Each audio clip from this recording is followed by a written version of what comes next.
welcome to another DCU Daily to end the week. Final one of the week. Not a lot this week because we missed Monday, but that's okay.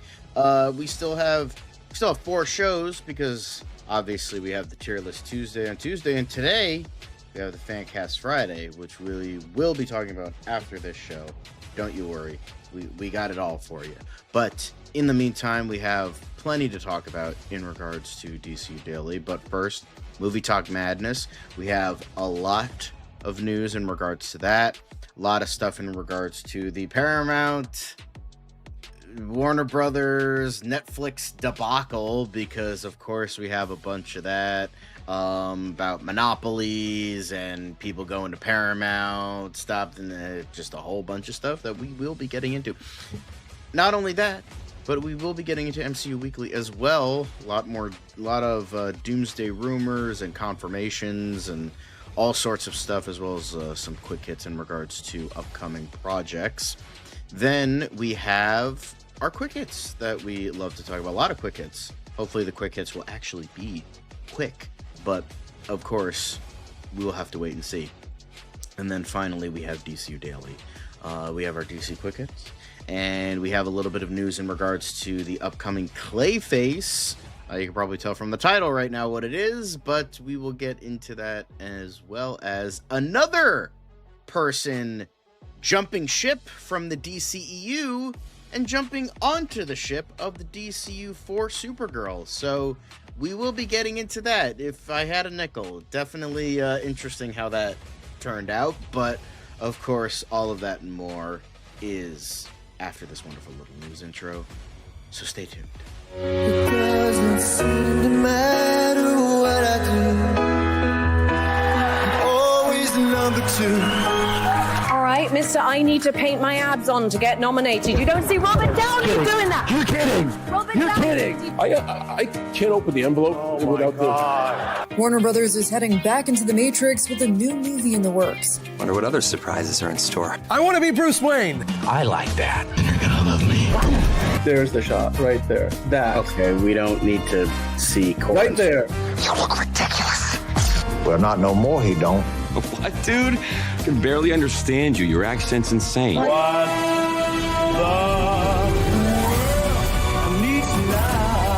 Give me a hand up. Nope, I'm actually okay. Thank you very much. Oh, wow. Wow.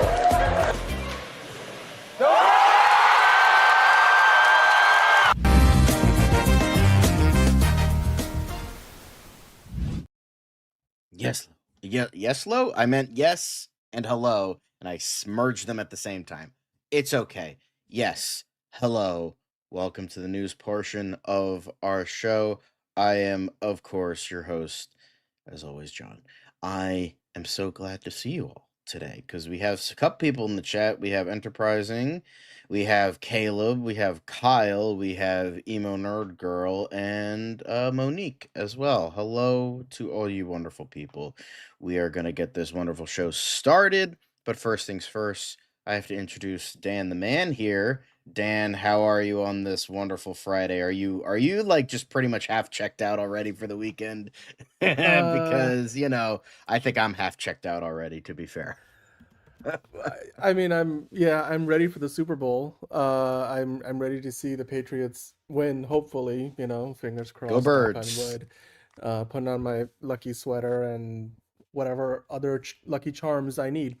But yeah, no, it's been a busy week. The last couple of days of news, we're gonna go through a lot of that. I mean, and today as well, we got some big stuff coming out from DC, some Marvel rumors, like John was mentioning. So, yeah, it's also still a rough week with like Zelda is passing over the previous weekend, so or this past weekend, and yeah, tomorrow will be a week. So yeah, there's ups and downs, as you can imagine with that, but we're doing our best as we can, and well, the movie news keeps on coming, and I'm looking forward to it, because that's always a welcome reprieve. So and I hope that we are able to make your evening a little bit better and get you off to a good weekend, get you started off to a good weekend. Hopefully, at the movies, but also, of course, we know everybody's going to be watching it. If not for the game, then at least the commercials on Sunday. So, yeah, let's get into it, John. We got a lot to talk Hell about. yeah. Let's truly get into it. The first thing that we got to get into is Movie Talk Madness. And that's more Netflix, Warner Brothers, Paramount crap. Aren't you guys excited? I'm excited. Not really. I know Caleb's excited. He's probably the most excited out of everybody here because he loves hearing about this goddamn merger. So, theater owners, apparently, they've been saying this for a while now, but this is, us finally kind of talking about it more, where they called the pending Netflix Warner Brothers merger catastrophic in statement to Senate lawmakers. I mean, many have said this. Sir President Christopher Nolan has said this. There are some unions that have said this as well. Not just the DGA, but others that are saying that this is not good for the industry. It's I don't know. It's I mean, I agree, but at the same time, it's like, what are you gonna fucking do? Like, I don't know if this is ever gonna be stopped, but I don't know. It's just a little bit tiring because it's like, this war is going on and on. It's like, oh, come on. I was just gonna say, John, the whole story, this particular story, is from that Senate hearing that was happening earlier this week. We talked about what Ted Sarandos said or did not say or implied or implicitly or explicitly about Superman, and we'll actually address that later because we gave you guys some clarification on that already. But as part of those hearings, a bunch of the unions, as well as Cinema United, formerly known as NATO, the National Association of Theater Owners, they're the ones who run CinemaCon. They had submitted a statement as well. I mean, actually, the first paragraph, I'll just read that out real quick.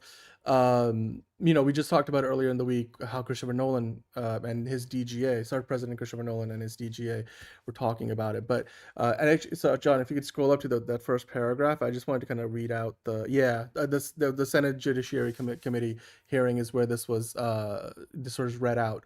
And so this is from Cinema United. CinemaCon is coming up in less than a couple of months' time. So I'm sure we're gonna get previews of what's to come. It's usually in April, right? If I remember correctly. Yeah. Yep. So give or take 2 months away. So the statement from Cinema United was, of course, damning of Netflix. They said in their statement, if Netflix succeeds in acquiring Warner Brothers, the results will be economically and culturally catastrophic. Fewer theaters, shorter windows, less revenue, fewer jobs across the national and global entertainment industry, and fewer movies for consumers to see in theaters. So, I mean, a lot of things you have talked about, because just to quickly address, the fewer theaters is big.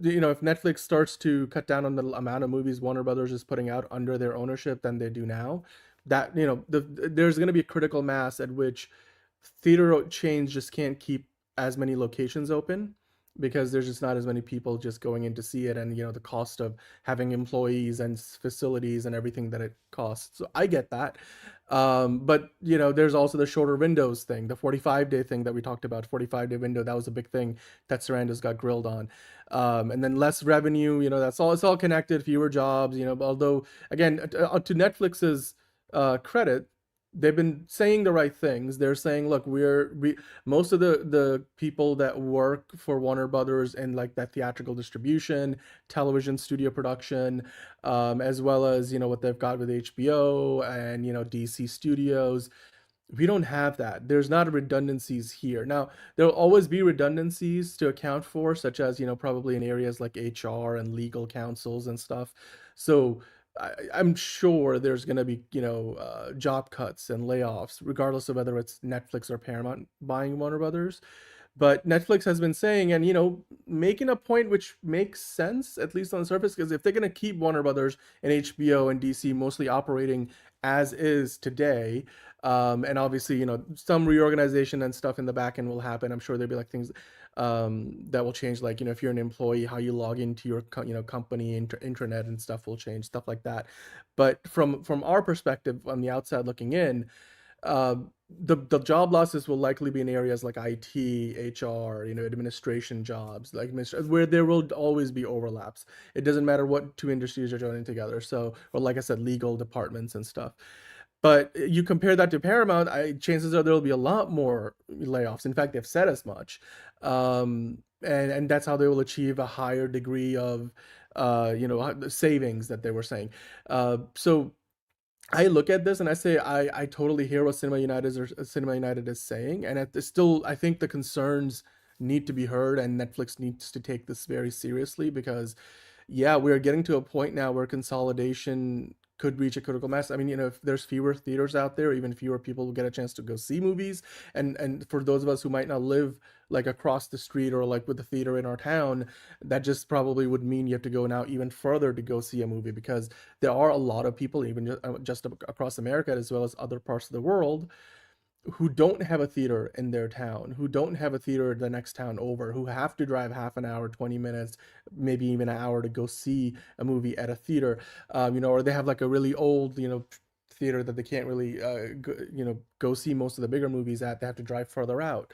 That will only get more extreme. So, and Ted Sarandos is like, yeah, that's why we put movies on Netflix because some people don't go to the theater, but it's apples and oranges, the experiences. So, all that said, John, I do think, as of right now, Netflix is saying the right things. 45-day theatrical window, which is the current standard. They're going to stick with that. They're going to keep putting out the same amount of movies, which would make sense because it's that whole idea of why spend $80 billion to buy a big ass company to only then, not be able to take advantage of why that company is valued as highly as it is.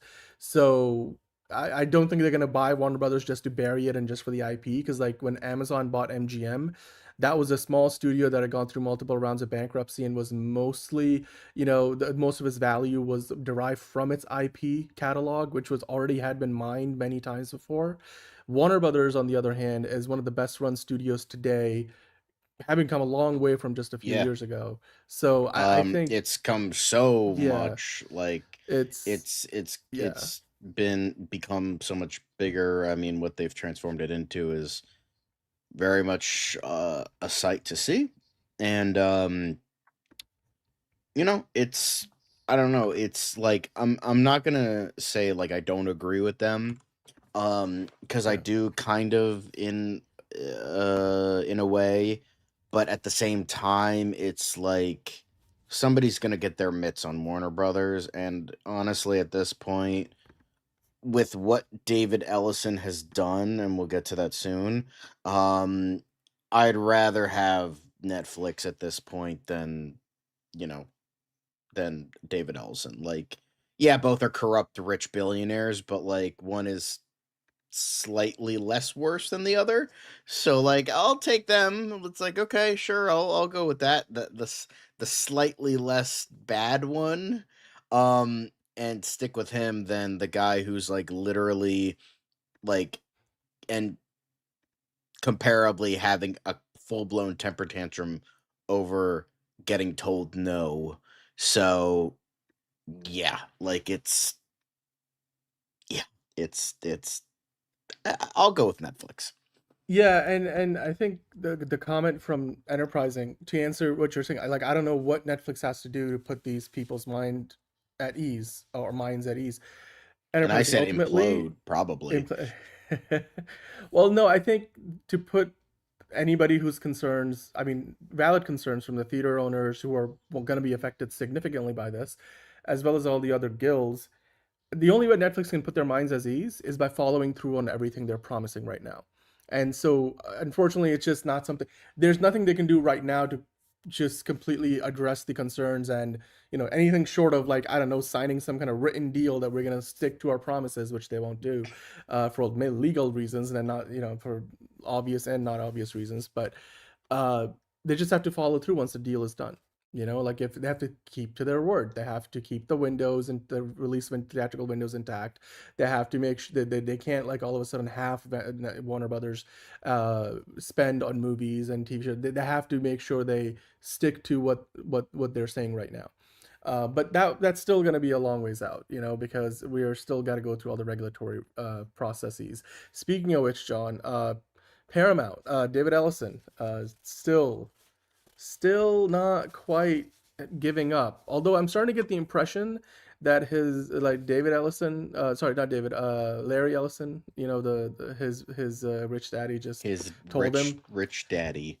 that I've given you as much money as I can for this deal. You need to make this work somehow, because Paramount has done everything short of increasing the actual offer for Warner Brothers to like try to win this back away from Netflix. But David Ellison like wrote this public letter to the creative community. I mean, and it was addressed to creatives around the world, but also specifically to the UK and France, where you have regulators outside of the US that will play a big role in all of this for the Netflix Warner Brothers deal. And he was saying, again, we can TLDR this because there's a lot that in the letter, but basically trying to point out all the ways in which Netflix would basically become a monopoly. They're like already almost a monopoly according to this letter. And then he makes a couple of good arguments here, and saying that, you know, the approach that Paramount would take to Warner Brothers Discovery would be different. Like we were going to do 30 movies annually. So basically like doubling what Paramount, I mean, it's hard to tell where that's going to come from because Paramount itself right now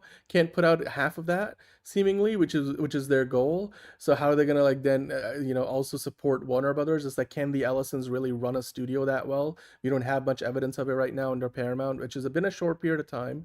But they also just, you know, again reiterating why the Paramount is still in the game and they're still there. And one thing that they've been pointing out is and it's worth noting, John, I want to get your opinion on this, and 100% this feels desperate, enterprising, 100%. But David Ellison and Paramount keep making the argument, and this is like actually a pretty valid argument, that Netflix, while Netflix has a huge presence in the US, I mean, obviously we've talked about like YouTube is still bigger and stuff, like, and if you look at it, like I've got YouTube on in the background for my kittens, and they watch birds playing in the snow all day, and like it's cat TV, and it's like, you know, but like Netflix is the second most watched streaming service, so we talked about by most metrics. And then if you take away YouTube, which is, you know, not your premium video on demand, then Netflix is the biggest. But while in the US it's got a big market share, abroad in most other markets like the UK, like Europe, you know, France and other countries in Europe, as well as other parts of the world, Netflix has an even bigger market share than it does in the US, because in US you have more competitors, but there's a lot of other markets internationally where you don't have a Peacock, or Paramount Plus hasn't expanded there, or HBO Max hasn't gotten there yet. And, you know, like obviously HBO Max will probably fold into whatever, you know, whichever company they end up going with right now, Netflix or something like that. So basically Paramount is saying Netflix will have an even more, that if they buy Warner Brothers and complete the deal, the impact of that like monopolistic market share would be even more pronounced internationally than it is even in the US. And if they are making the argument that in the US they're going to become more or less a monopoly in that streaming space, then it's even more, you know, overbearing abroad, where you have basically in most places you have Netflix, Amazon Prime Video, and Disney Plus, and then maybe Paramount Plus, or depending on where you are, HBO Max. So I understand all of that, John, but I mean, one, do you think that's a fair, you know, argument for David Ellison to make? And then two, does it make a difference at this point? Like this seems desperate, like Enterprising was saying. It is. I mean, the last like 30 moves by David Ellison have been desperate, so this just adds to it. Like everything he's done is just like it's just so funny because it's like maybe there's a couple points he has, but Yeah. like for the most part, it's like, oh well, Netflix is a monopoly. They're becoming. It's like you literally just bought a company. Like you're also would be you would also be a monopoly. Like, oh, your competitor, when they bought the first time that Netflix would buy a company, they would be a monopoly. Okay, sure.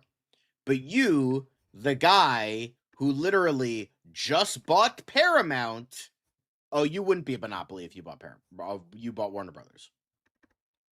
The math ain't mathin', my guy.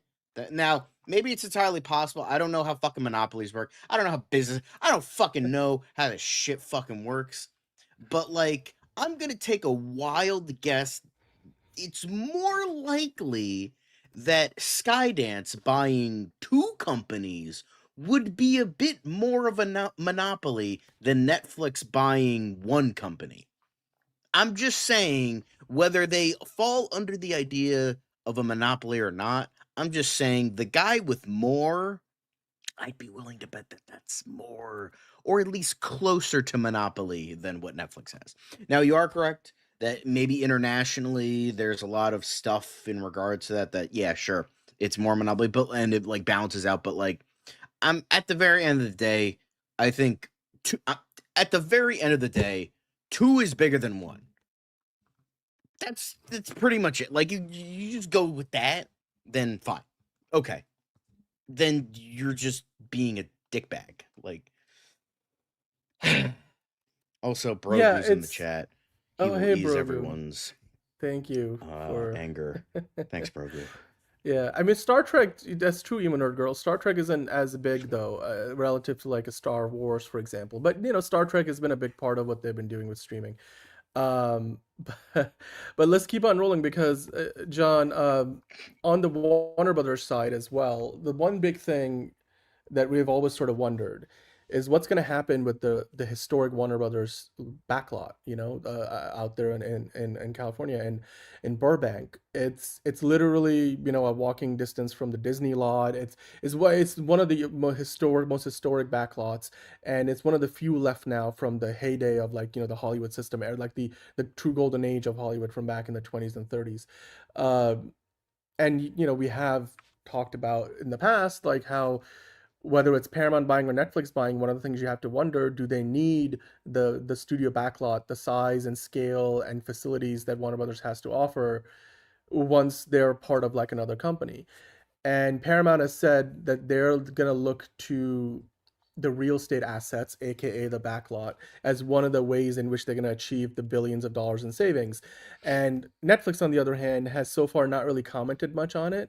But you got to imagine that Netflix has a lot. They have a lot of production studio space. They have multiple ones. They're building a huge one in New Jersey on the East Coast. So maybe does Netflix even need all of that? Although if Netflix is going to keep Warner Brothers producing movies and TV shows the way that they are, not only in house but also for other, you know, networks and streaming services like they currently do, you know, Warner Brothers does, then maybe those facilities will stay intact. But I mean, Lisa Kudrow, of course, you know, from Friends, Phoebe, she was recently talking about this and kind of making a plea because she just finished a project. I think she's also filming The Comeback that's on HBO that films on the Warner Brothers lot. And she was saying, I don't know if Warner Brothers is just special to me, or if it's special to the whole city or industry. Of course, you know, she worked on the Warner's lot for like a decade straight on Friends and has done many other projects there since. She was continuing to say, I think it is. Ownership changes all the time, and you don't know what's going to happen. Remember when Sony bought Columbia Pictures? They got the lot as part of the deal. They've kept it up, and they've, you know, kept on building on it. So Lisa Kudrow was saying ownership changes all the. Okay, I already read that part. What's going to happen? I think most people really hope whatever happens next is that this studio lot is preserved as is. It works. I mean, we just shot here. Whoever buys it, you don't need to change anything. Congrats. Please don't remove Jack Warner's roses. And of course, there's the iconic, like, you know, desk that for the studio head, the Jack Warner executive desk. I think they also parodied that in the studio, the show. Yeah, that's a lot of legacy there, a lot of history. 100%. I remember when MGM in one of their bankruptcies in the 70s or 80s, you know, every time MGM went through a bankruptcy, they got pillaged, and like they ended up selling off a bunch of the backlot. I mean, the MGM studio, the backlot is now gone basically, but and it kind of, you lose a lot of legacy. And I know you or John are even a bigger even more appreciative of film history than maybe I am. So, Right. I mean, I love the idea. Like these studios have tours. Like you go see like all the costumes and stuff, like from Harry Potter movies, DC films, Superman, Batman, Wonder Woman. Like the Warner Brothers studio lot tour is amazing. You get to see, some of these standing sets. There's iconic street sets that have been used in so many movies over the years. Like yes, there's literally a street, block of that looks like New York City, but it's in LA, that that's iconic, used in a lot of commercials these days. Like you look at what Lisa Kudrow, of course Phoebe here from Friends, is saying. I'm pretty sure I know your answer, but would you want to have the Warner Brothers lot preserved? And if so, Yeah. which of the two companies do you think has better odds of doing that, like Netflix or Paramount, if they buy Warner I mean, Brothers? considering, I think both of them would actually, because Netflix, they don't have a lot. They just have they have a lot, but they don't have a studio lot. Right. So I think they would probably take advantage of that Mhm. if I were to take a guess. So, maybe it is more money to have that, like to like upkeep that, I would assume. But like Netflix apparently has money for days, so like I can't imagine it's a lot in comparative what they get yearly. Um so I think they would probably keep it, not like for sentimentality's sake, but just because hey, they don't have a lot. They don't have a studio lot, so they're like, oh, fuck it, we're gonna use this because might as well use it. We don't have this. Meanwhile, Paramount, they have a lot, right? Paramount has a Paramount lot. does. Paramount is Yeah. one of the more iconic. They So got I that think iconic gate Paramount's entrance. slightly Yeah. less likely because Hmm. they already have it, but like There's just I would assume overlap. they would Yeah. keep it if, they were the ones buying it, which they're clearly not. But I think both probably would, but Netflix is probably more likely because they don't have it, so they're going to utilize it. They're like, oh, we have this plus, so it's like, all right, cool, we're going to use that. Yeah.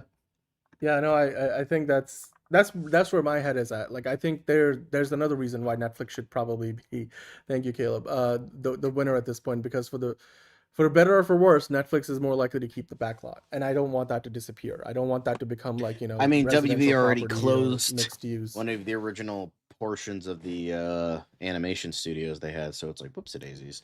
Yeah, So I mean, it's not because like Warner remember, Brothers has had a guys, perfect track fucking record with Warner this Brothers stuff. doesn't care about Looney Tunes, so Yeah. um, but yeah, I am in full agreement. Yeah. All right. Well, let's keep on going because speaking of Paramount, we kind of switch back and forth. Paramount might have just struck a blow to again bring more talent across, and this one doesn't just affect Paramount, but it's also going to have a big impact potentially on 20th Century Studios and the Predator franchise. John, why don't you walk us through this? Because I'll just preface this by saying the 3-year deal that Dan Trachtenberg has signed with Paramount is a first look deal. So first look deals usually work like whatever idea you come up with for TV or film in this case, which is it's Paramount gets first right of refusal, and then if they say no, then you can shop it out elsewhere. But that still opens us up to a question of, well, what about Predator that Dan Trachtenberg has been working on? Prey, Predator, Badlands.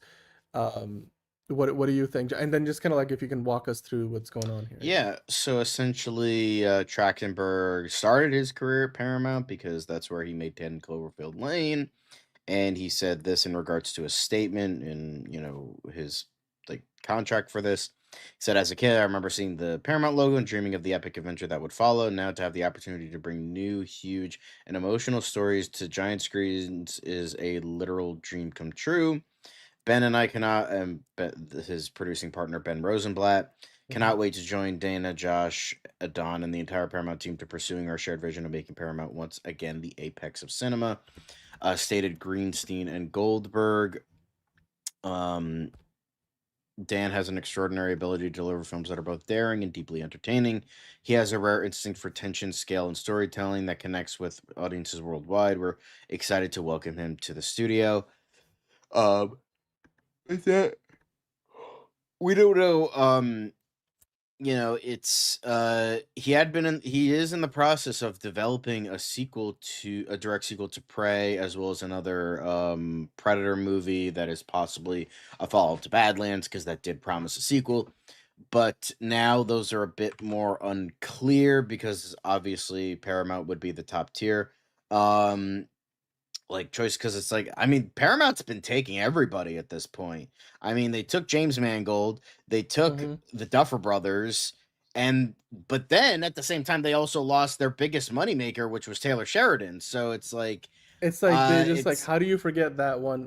That's so confusing. it's just like, okay, so we'll get the mediocre guys who did fucking Stranger Things. You get the guy who just made like the worst Indiana Jones movie, and then uh and now you're getting, or maybe this is possible moneymaker. I mean, it does say here that Trachtenberg might finally take up, some of the franchises they have, which is like Transformers and Hmm.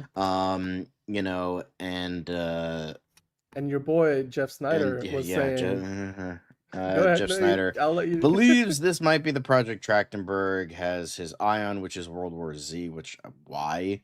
Um, um, but he's saying this, and like, who gives a fuck what Jeff Snyder thinks? So it's, I mean, we'll see. I mean, the thing is, he gave us three bangers. I mean, the fact that he didn't give us not just one, not two, but three great Predator movies after this franchise had been kind of in a limbo state since Predators, I want to say. Hmm. So I Yeah, the mean, one with was it Shane Adrian Black? Brody, Yeah, yeah. yeah. Oh, okay, yeah, yeah, that one, yeah. Um, but yeah, I think honestly, the fact that we got three good movies, I mean, I think you could have other people take the reins. Like, there's other good filmmakers that could tackle Predator. It's not just Dan Trachtenberg. Like, I honestly, even though I don't really like Paramount right now because David Ellison is a little tiny bitch boy having a temper tantrum right now, but honestly, I'm excited for whatever other stuff Dan Trachtenberg has to offer. Like, I don't want him to be just stuck doing Predator movies. That's you know, kind of the con of James Gunn being a part of the DCU right now, is the fact that this dude is just going to do superhero movies for the rest of his life. And They it's figured just it right. like, that's kind of a shame, because I feel like James Gunn is a bit more than just a superhero filmmaker, but it seems like this dude's just going to do superhero movies until, he fucking keels over or they let him go from the DCU. So, um, I think, so I like whatever he decides to do, I'm all for it. If he does decide to do another Predator movie, if he's able to, then sure, I'm welcoming to that. Or if it's another franchise under Paramount, I'm excited for that too. Honestly, I don't think this is as bad as like people are like making it out to be, because there are tons of directors that are stuck in a niche that they are unable to get out of because of studio bullshit. So honestly, I'm excited for whatever he has in store. Yeah, I mean the other thing you got to remember, that's worth mentioning, it's like I said, I right off the top, it's a first look deal. So it applies mostly to, like, if there's a project that Dan Trachtenberg comes up with an idea that he wants to do, Paramount gets right of first refusal, then they can shop it elsewhere. But again, I mean, why would you sign somebody like Dan Trachtenberg if you're not bringing him in to like work on a World War Z project, for example? They were talking about all the other like Transformers and stuff. So yeah, that will likely take him away from working on any Predator Prey stuff. Although I do hope that, they were supposedly working on some sort of, success, like sequel or spin-off or next Predator thing after what we got from Predator Badlands. I hope that we still get that. The good thing, like you said, John, about this is it's not exclusive.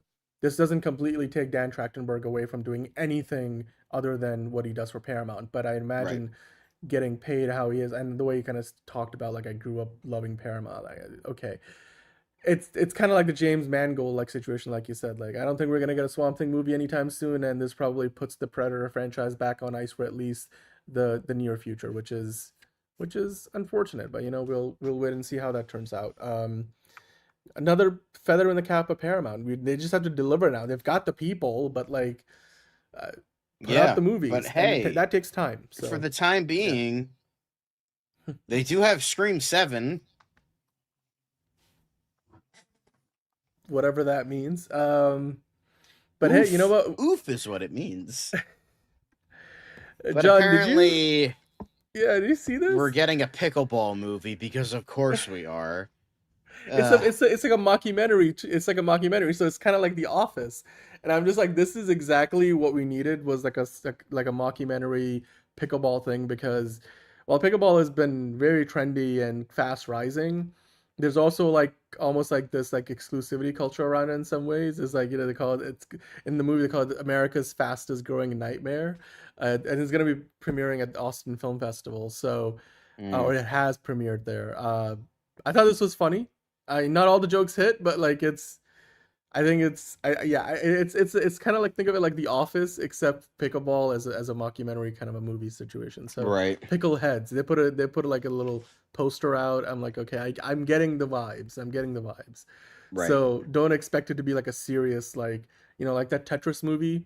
Was it Taron Egerton that was in it? Yeah, Taron Egerton. Honestly, that was a great movie, though. Like, That was I was underrated. I think Fiona and I watched it on a whim, and it was on Apple TV. Apple TV, and I was like, damn, that was actually surprisingly good, like worth a watch. So yeah, but this is not that. This is like The Office, but for pickleball.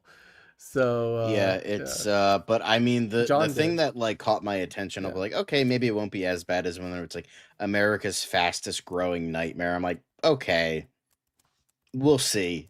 You have my curiosity, you don't have my attention just yet. So okay. I will accept the premise for the time being. I think I think this will be at least maybe kind of sort of fun, but we'll have to wait and see. Yeah. Yep. Well, we'll wait and see. I mean, the trailer is promising. I don't think this is going to be a huge like, it's not going to be like a big theatrically released kind of a movie, but Honestly, we'll see the what it only turns way into. with how it's described, it's like a disgraced ping pong star who is dragged back into the limelight by a documentary crew to play pickleball. The only way I want to see this work is if it's a sequel to Marty Supreme. That's the only way I could see this working, is if it's a sequel to Marty Supreme. That's the only way I want this to work now. I love that Figure Drawing loves humbling people who think they could play. So Figure Drawing is a huge fan of pickleball. So I mean, I hope you're gonna go watch this when it comes out, or if it's something you gotta watch at home. But yeah, You know what? Okay, nudist competitors. Okay, as long as they do the Austin Powers thing, just show full nudity, and I'm there. Even if they look gross, I'll watch it. Yeah. All right, anyway, cool. Speaking of things I won't watch, it's Wuthering Heights. So the whitest white of whiteness here, Emily Fennel Seeds, Wuthering Heights. People like it because, of course, they do. Because obviously people who have not read the book and know nothing about the book are probably gonna like this. And then all the wine moms that haven't had dick in like 15 years are probably gonna jill off to this in the theater, just like they did 50 Shades of Grey.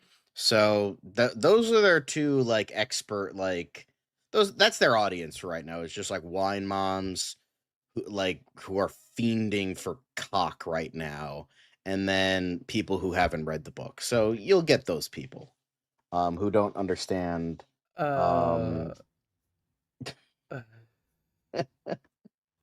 Hey, you know what? I hope Jacob Elordi does other better things than this. It's the whitest whiteness here. It is the whitest white, because it's so funny, because like fucking Emerald Fennel Seeds over here is like, when I read the book, I imagined that Heathcliff was white. It's like, oh, so you're just ignoring all of the descriptions that describe him as a Romani guy? Okay, sure. You're just okay, so you're stupid and blind. Got it. Or you just didn't read the book. But like 4. Yeah, it's a white it's a white Lee joint over here. We got some first reactions for it though. You want to walk us through a couple of them? Oh, hey, Yeah. Eric, what's up? The Um, whitest but yeah, whiteness here. Ann Thompson. Everything is big. I'm sure Alordi is big. Wink, wink. Is a beautiful mess. Yeah, I think so too. Um, I won't speak on source for. See, even people know, like, they know it's not the book at all. But it's just like it's just porn. My friend calls it Victorian 50 Shades of Grey, and it's like, yeah, that's exactly what this has turned into. And I'm sure it looks pretty, but like, you could, God, like, Wine Moms. Pornhub Hey, still movie exists. I spot. know it's banned in a lot of places, but like, you can go on there. I'm sure Is it there's a lot of banned? four women shit on there that you could fucking jerk off to. Yeah, I'm It's fine. You sure. don't have to go to a movie with petroleum jelly and a cucumber to fucking get your rocks off. I'm just saying that right now. Um, That was a it's just very like, specific thing. it's just, like, it's funny because my friend was like saying the same exact shit when it came to the War of the Worlds adaptation. And I get it. Like, don't get me wrong, bad movie, but at least it's fun bad. But I do kind of agree with him. It's like, what's the point of adapting a book if you're not gonna fucking just, like, obviously it doesn't have to be verbatim.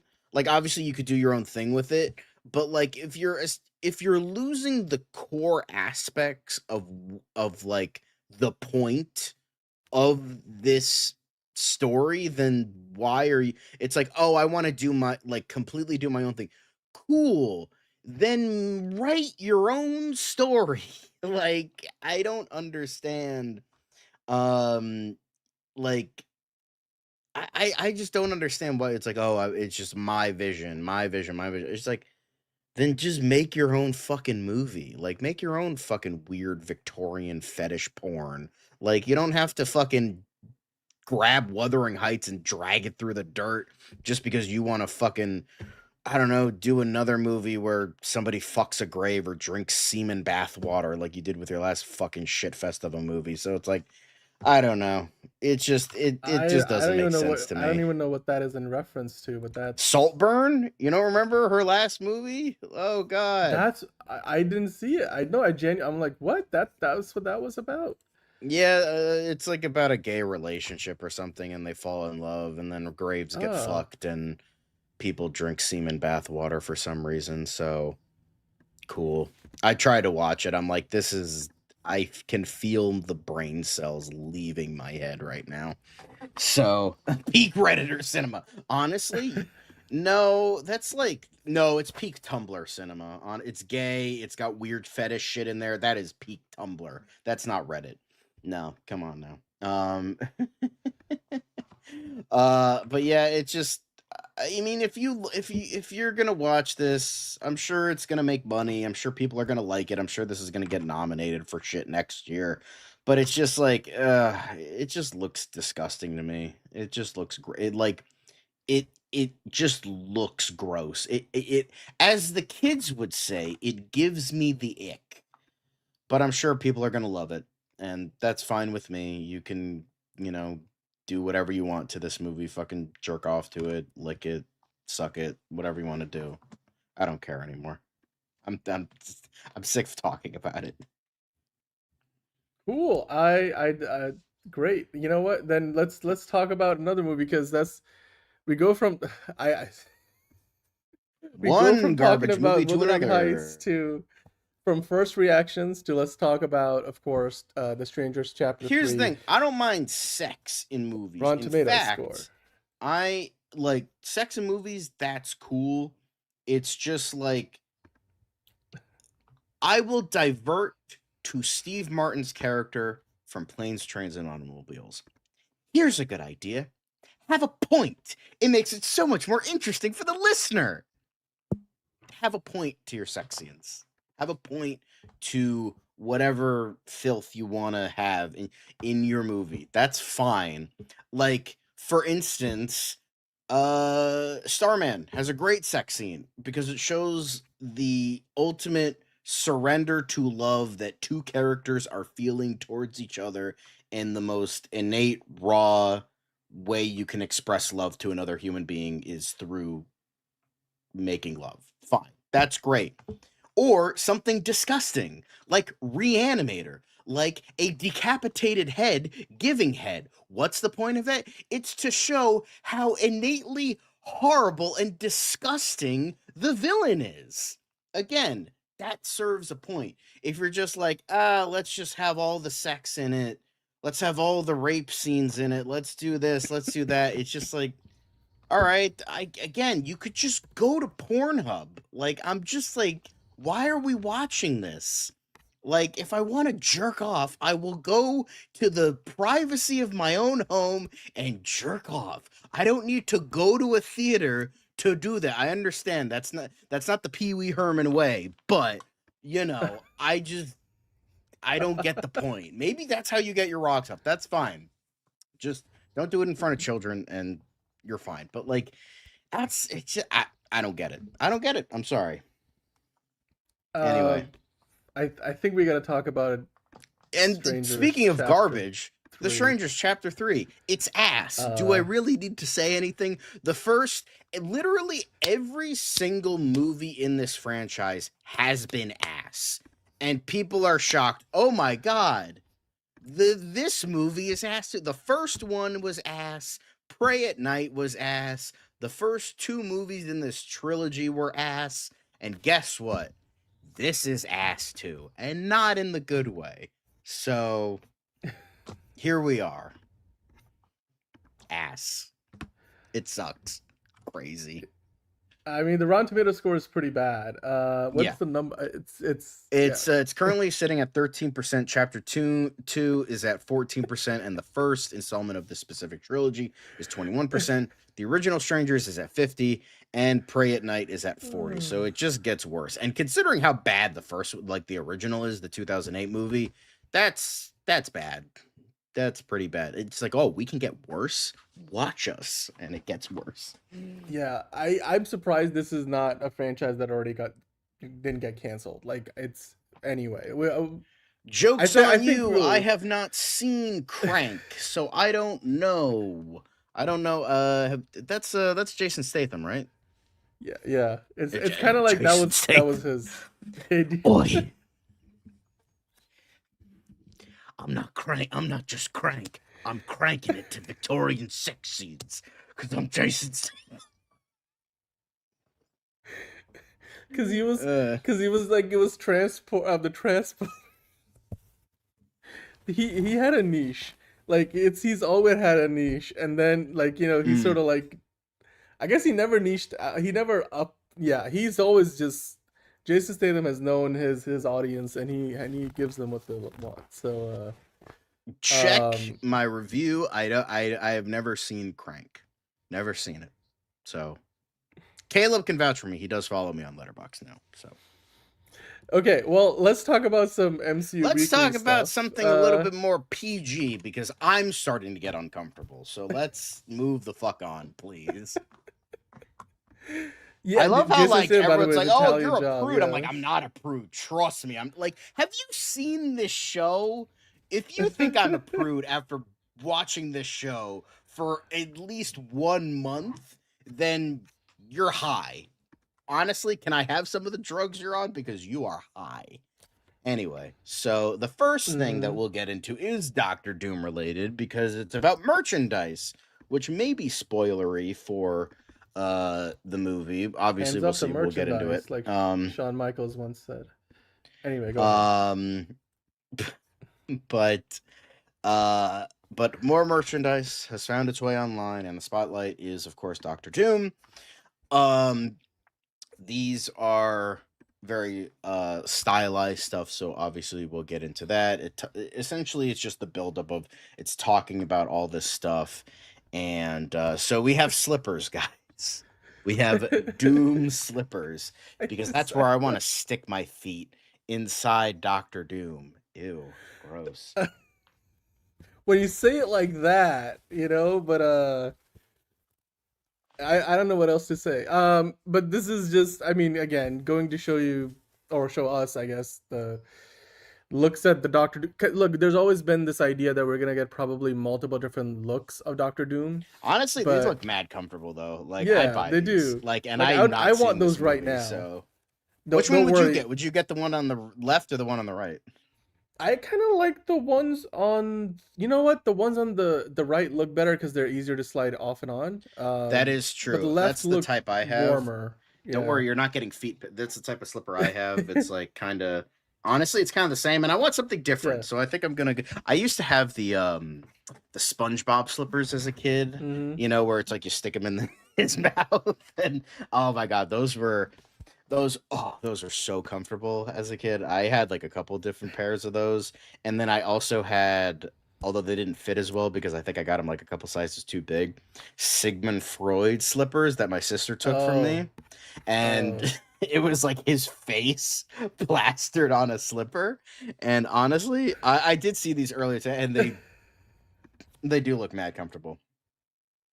You said the whole stick them in your mouth. I'm like, usually I'm sure that was a wholesome reference, but in context of Yes, recent I conversation. apologize. But Since we were yes, no, just it's all good. talking about It's disgusting crap like Wuthering Heights, Don't worry, the feed pics are only available to members. They're and you only have to available to be- members. Calm You have down to be on there. the family and level. you know of we're membership. blocking Yeah. you because you're fucking calling me a Puritan. So like you don't get access. Fuck you, Elite Z. Anyway, No, feel I free to have sign up. though. tons of socks. Like I have Superman socks. I have socks with German Shepherds on them. Buffalo wings. I have so like I have so like nachos, tacos. Like I have like a lot of funky dress socks because I like wearing them and they're pretty comfortable. So That's fair. Yeah. no. But yeah, I do have funky. I don't have like funky comfort. I don't like wearing socks because I have very thick ankles. I'm a fat boy, so like that's just par for the course. So they tend to like squeeze my ankles, and it feels like they're cutting circulation. So I don't tend to wear socks that much unless I have to go out. But I do have funky socks, so you're not the only one. You're not the only one, Caleb. I could go get them, but they're in a drawer somewhere, and I don't know where I put them. So. Maybe next time. Maybe for Fancast Friday, I'll show them off. Anyway, Yeah, when later on tonight. I'm pretty sure I have basically. Batman socks too. All right, okay. I think we need to get past the feet talk for a second. I mean, I know we're talking about socks, but magnificent logo 6113, the slippers I'm gonna have to wear to the theater for the movie. Yes, get comfy. It gets cold in those theaters. That's really cool. Superman sock for emo nerd girl. I don't really have many fancy socks. I've always just kind of like black crew socks. It's Under Armour. I used to do Nike. Then I had I kind of like. They all are the same thing. They just have different logos on them. They literally are the same thing. But hey, John, we got another look at Doctor Doom on this crew merch. This time crew merch, yes. Yeah. I mean, now you get more of a full body figure look at Doctor Doom, and this costume was actually one of the leaks that we couldn't really verify earlier, but now that it's on crew merch, here's the photo, John, and it looks like that leak, which a lot of people thought might have been AI, that looks like a real promotional photo with maybe Robert Downey Jr. behind the mask. Like that's it right there. Like that's our Doctor Doom. That looks pretty on point. What do you think about this suit? Because it has all those elements. You got like I will say the cape and then the I like arm most things, of it. gauntlets. But I hate the design on the front, like the tiles. It looks like bathroom tiles. Like outside. Yeah, but I feel like that's gonna be probably something to do with the Latvian heritage, right? Like I'm feeling, or like, unless there's it just, symbology like, there. I that get we what can't it's tell. going for. It just looks odd to me. Like it's a little bit too busy. Like for instance, it's The like mask is the essentially dark like eyes. 4x4. I think it should be like 2x2 to make it bigger, or like one plate or something like that. I think that would be better, but outside of that, it looks okay. Like all things considering, because I don't really expect a especially- lot from modern. I mean, dude, superhero just the costumes. way the lighting is done here, John, to like add to what you were saying and what you guys are saying in the chat, like the lighting puts the eye holes completely in shadow, so you don't get to see his eyes.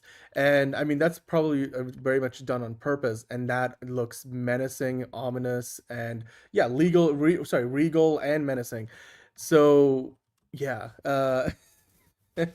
I mean, at least there aren't armor abs. So, like Figure Drawing is saying, it doesn't look over designed, right? And it's also not too generic, and it differentiates itself from the other Doctor Doom variant like costumes you've seen in the past in those Fantastic Four movies and such. So, and yet it feels very comic book accurate. Magnificent I logo will say asking, did you the guys mask hear? looks a bit cheap looking. Well, but this is also a black and white photo. I mean, and I'm sure that they're gonna have No, more it's than not one black and white. mask. It's green. It's clearly green. Is it green? Am I not? Am I just? Oh yeah, it is sort of. Yeah. Okay. You're. Never mind. There's color to it. It just looks a little bit like plasticky. Like maybe it's Yeah. just just the weird angle. I don't know, but Yeah. I like it. Looks okay. It just looks a little cheap to me.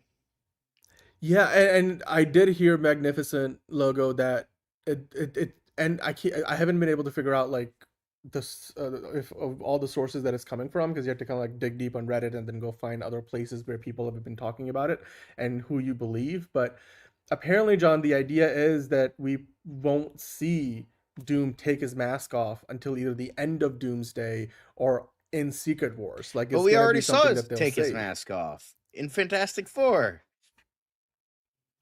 But we didn't see his. I mean, Well, we didn't okay. see his Well, face, you know so. what I mean. I'm It's just we being won't see his technical. I'm face. being a technical Right. little Yeah. bugger. So Yeah. But I like the idea. Like, let the fans wait. Like, you gotta build up the anticipation, because you can't like blow your whole load in something similar to what you were saying, John, in Doomsday. Like, you gotta save some for Secret Wars. So I totally get it. I mean, you guys let us know in the comments, what do you think about the costume, the mask, the armor.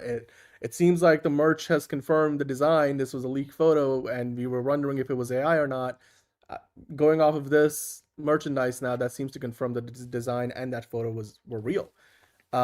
So yeah, and we'll figure out, I'm sure, in the days, weeks, and months to come. These leaks are coming hard and fast, like how scenes will go, because at this point, a couple of people who are usually pretty reliable scoopers, not so much like Deadline or anything like that, they've already mentioned that we're gonna see Doctor Doom and Steve Rogers on that ship, the Fantastic Four ship, when it's coming to the MCU at the Thunderbolts post-credit scene. They're already on that ship. So the context of why they're on there, or maybe who else is on there, that's still yet to be confirmed. But yeah, the Doom outfit looks comic accurate, and I would not be surprised if he has more than one outfit over the course of the movie. But if it is just the one, then it looks comic accurate. It looks menacing.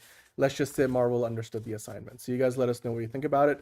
Right now, John, we're gonna continue talking about Avengers Doomsday, because Thor. Walk us through how Thor considers himself one of the elders now, or more. I mean, specifically Chris Hemsworth coming back in Avengers Doomsday.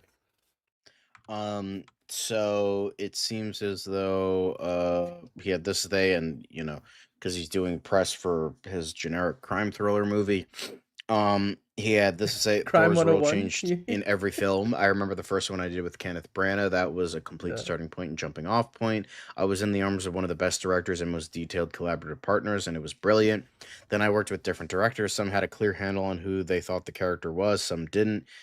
Alan Taylor, Taika Waititi's, even to their own admission. I remember Joss Whedon saying it's a tricky character to write, especially once he's acquired that strength. It was really around working with Taika where I was kind of sick of what I'd been doing, and I was like, yeah, so am I. Let's explore a different space. In the more recent films since then, I felt like the character had earned his seat at the table. Before that, I felt like the new guy. I remember sitting around on Doomsday with all these new characters, people in their first Avengers film, and thinking, I have a bit of agency here. I should have a bigger voice or opinion as the character. Owning that a little more, he does feel like one of the elders. He's 2,000 years old or something, so we try to play into that more than we had before. You reach a point in life where there's an exhaustion and weariness, and we really leaned into that, which honestly, that sounds kind of cool. Like, I love the idea of, as someone who likes this guy right here, always loves the idea of how you do a young man, how you do an old man in a young person's body. And I'm curious with how, like, Chris Hemsworth will try to do that, or if he's just, like, blowing smoke of, like, yeah, we tried to do something different, and it's just, like, the same shit we've seen before because it's Marvel. So I'm curious, like, okay, like, from, like, the trailers and clips I'll eventually see of it, if they're gonna do something different with this, like actually staying true to this, or it's just going to be the same stuff again. But if it is true, I'm intrigued with how they will, in fact, play into this idea of him being, this 2,000-year-old god, essentially. Yeah, I think for me the biggest thing about what he's talking about here, I mean, it's not just the idea that they've tried to obviously evolve the character over time. I mean, some of this is just Chris Hemsworth talking about how he felt in the role, like he was still an outsider, still like not really, more than just,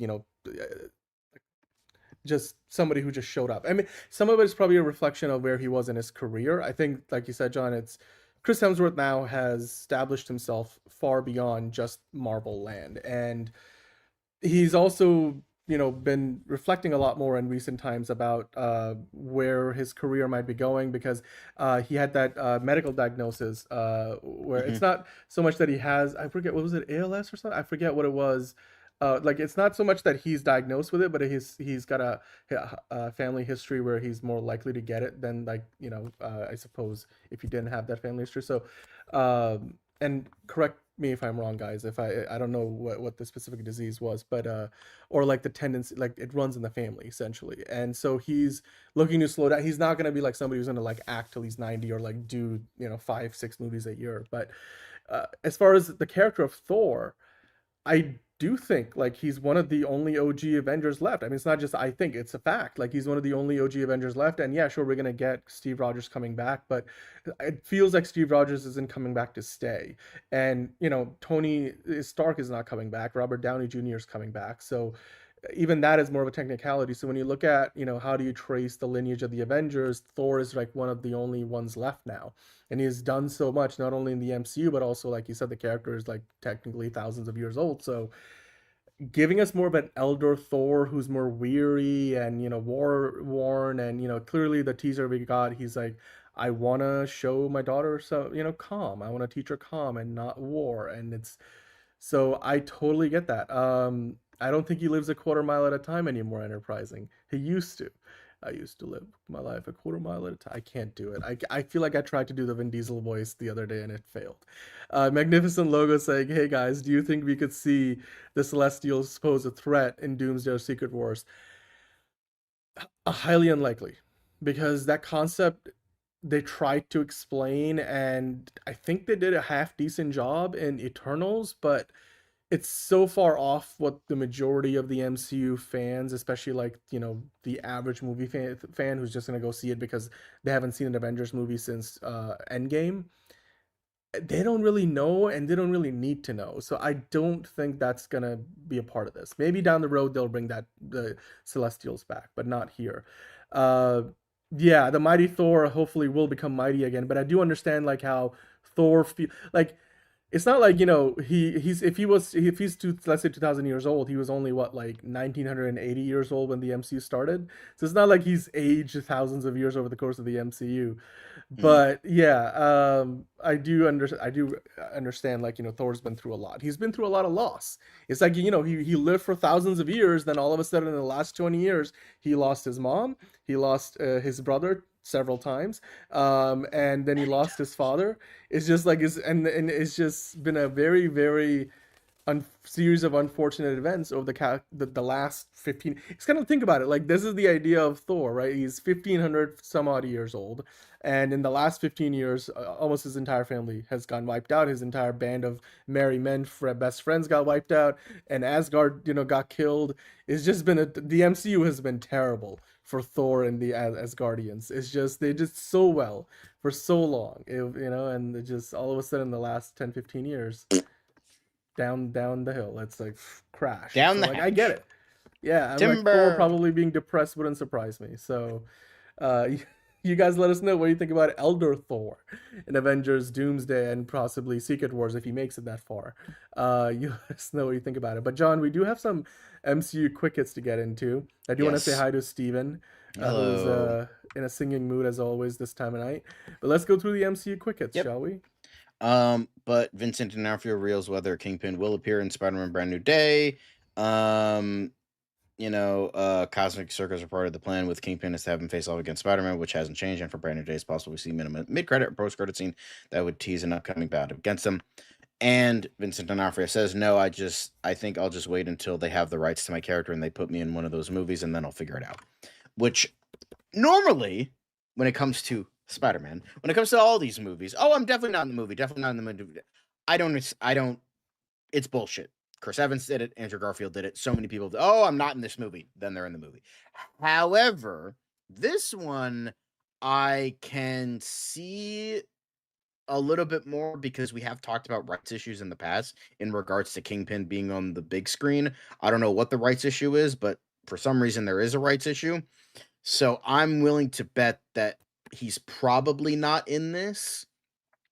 So I'm willing to believe this more so than the other people. If he does show up, I won't be surprised, but I'm willing to believe this more so than like Chris Evans being like, oh, I'm totally not in Avengers Doomsday. So, there's that. But yeah. Right. No, I mean, But- he's mentioned this before, and I can't remember if this is like a Sony thing that is tied in with Sony because of the rights, or if it's a different studio or whatever the case might be, or it's just an independent producer. So, yeah, but he was just asked about it again. So, I mean, I don't think we're going to see Wilson Fisk in the movies, not unless Disney did some payoff, which we would have heard about that to whoever they were going to pay off to get those rights Yes. back.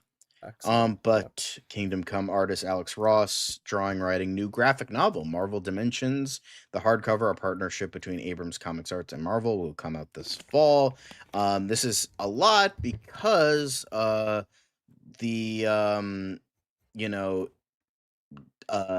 Ross doesn't really tend to do this a lot because he kind of paints all his stuff.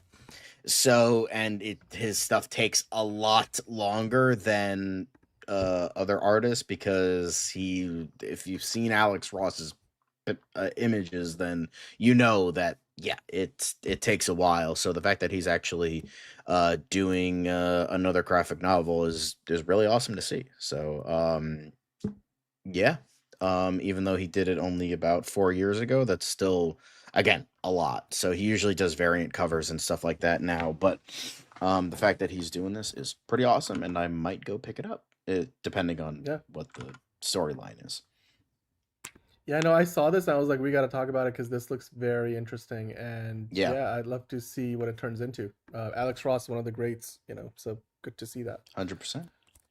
Next up, UK productions spend hits $9 billion in 2025. Film investment sets record thanks to Wuthering Heights, the Beatles movies, and Avengers Doomsday. There's that movie again. So elsewhere, Britain's box office generated about 1.35 billion in 2025, up 2% on 2024, but down 21% from obviously pre-pandemic levels of 2019. So good for the UK production side of things because at least they're on the up and up. It's big. That's really big because they've had that new tax credit system that has basically allowed Marvel to completely move all their production down that way. I mean, minus a few things like Wonder Man was shot entirely in LA and thereabouts. So it makes sense. $9 billion, a big number. And so great for the Brits. Love to see it. And I mean, not only is it Marvel, but it's also obviously, a lot of DC stuff is being shot. Yep. Harry Potter is being shot over there too. So, and then you have this with Avengers Doomsday. Apparently, the final battle will reportedly take place in the Void because every fucking thing is taking place in the Void now with Deadpool and Wolverine and all that shit. So it's like, oh, the Void again.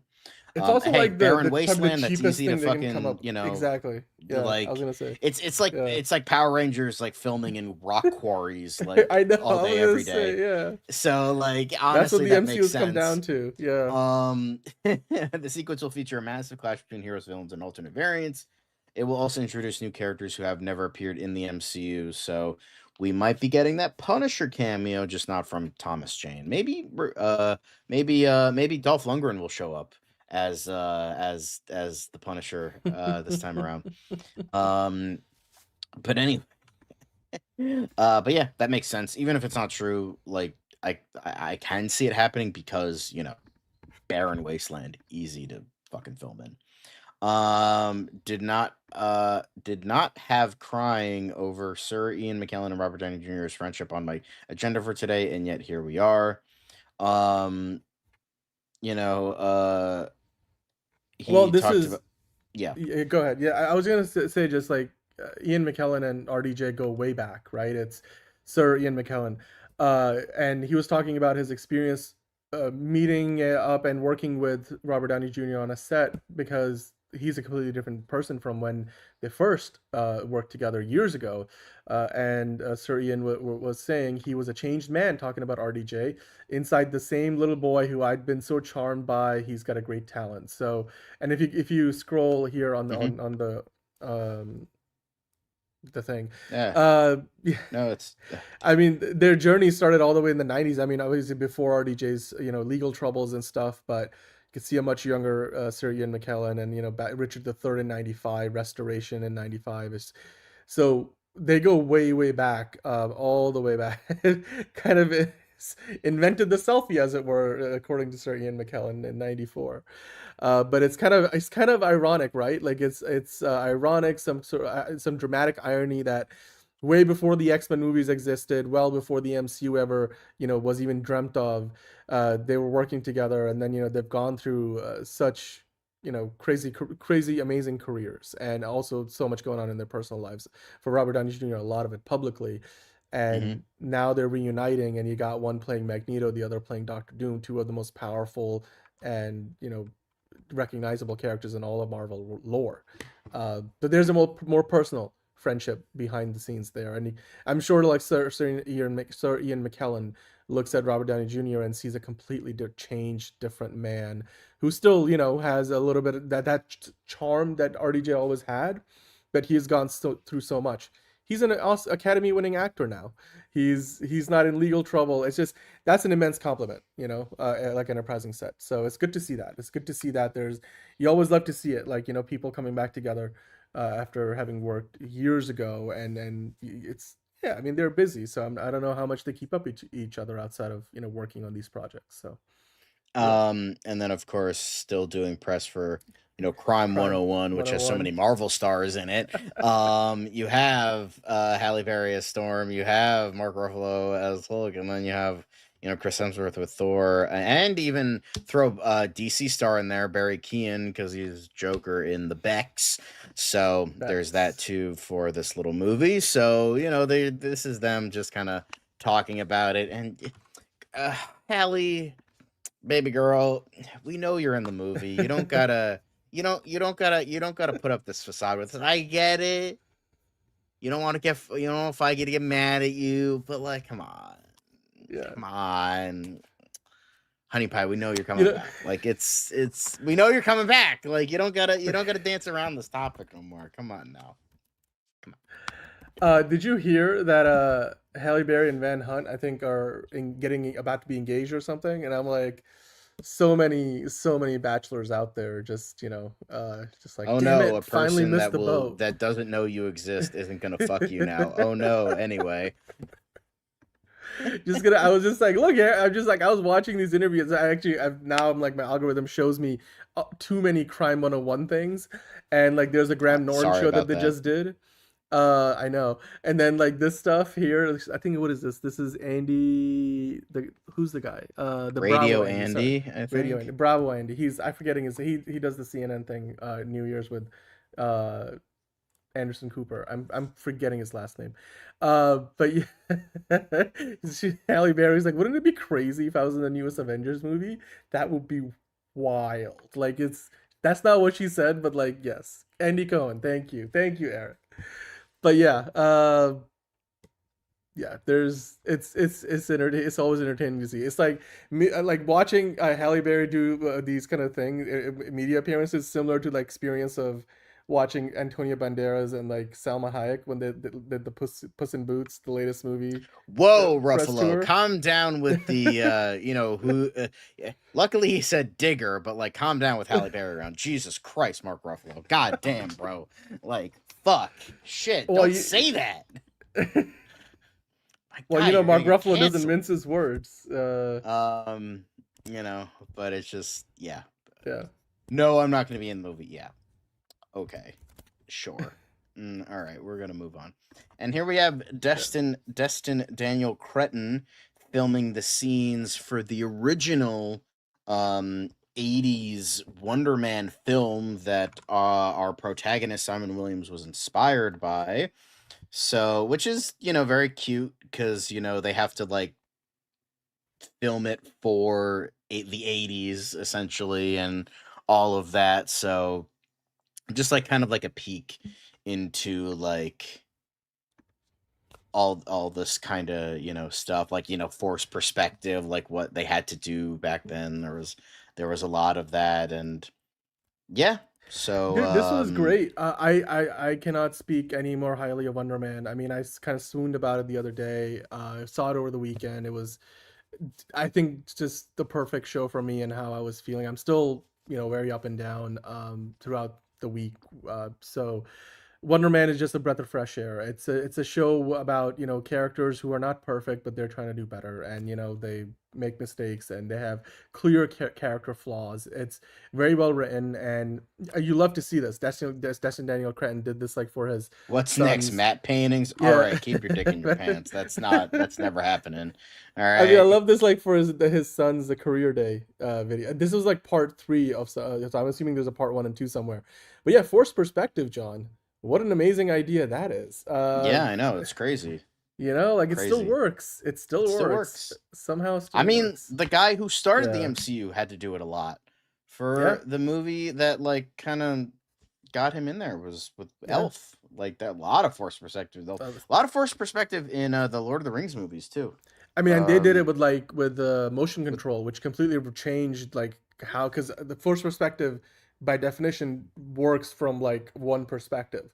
But with Lord of the Rings, if you ever see the breakdown of how they've achieved it with the motion control and repeating movements and then making, changing elements, positioning as the camera moves, it's yes, completely it just revolutionary. works. Thanks Yes. for all right, Yeah. Todd Howard. By the way, to answer Eric's question about what happens with Wonder Man moving forward, I genuinely hope they give it a season 2. And if not, we need like a movie, because like I feel like Yahya Abdul-Mateen II and Sir Ben Kingsley proved that they can hold their own. And it's just, it doesn't, Marvel needs to maybe do something like Clayface level, $40 million budget.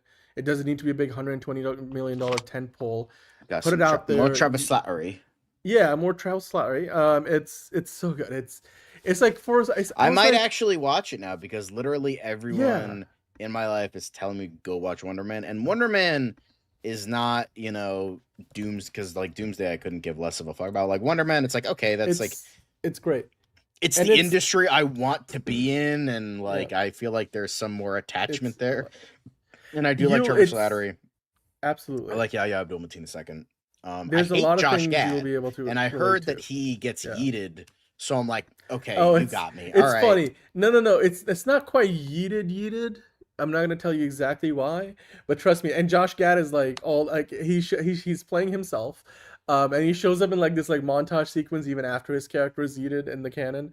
So it's fun. It's figure fun. drawing. Just because you're saying that I'm gonna watch it makes me not want to watch it even more. That makes me like No, want to go out no, of my stop. way to S- never stop. see it out of spite. You do realize I still have not seen Deadpool and Wolverine, and I still have not seen K-pop Demon Hunters, and those won't change either. So I'm just saying the spite fuels me. Okay, so Yeah, but look, I genuinely hope that Wonder Man either gets like that Clayface budget, like $40 million movie, where the bar isn't that high to clear for profitability, and Marvel can prove that it works. That I mean, because if DC's Clayface does well this year, which we'll talk about later in the show, that could really open the door for Marvel to try something like that. I feel like Marvel has always been a little gun shy about those kind of things, but now that James Gunn, see what I did there, is giving it a shot. If Clayface succeeds, then hopefully Marvel can take something like a Wonder Man, which works so well as a limited series, and then do a sequel as a movie. Obviously that would mean people would need to watch the first one, but you can easily which just I don't recap think a lot would of be the good in the events. long run because they try to But- do that with all the other No, but movies but it's that also if you try to do it with like $160 million movie, I'm just saying like I'm saying there's probably hopefully enough of an audience for Wonder Man that they'll show up for that. But I wouldn't mind a season 2 on Disney Plus either. So yeah. John's not going to watch Wonder Man. Do not watch Wonder Man, John. See, Caleb knows what's up. Caleb knows what's up. He's doing the opposite of spiting you. He's anti-spiting you, or it's opposite. Spidey? That's I mean, Spidey? Daniel Cretton is doing Spider-Man, so Spidey. I know, Spidey, not Spidey. I got it. Amazing pun. Thank you, Caleb. You picked up on that pun I came up with. There you go. Right on the fly. Yeah. Ha! On the fly.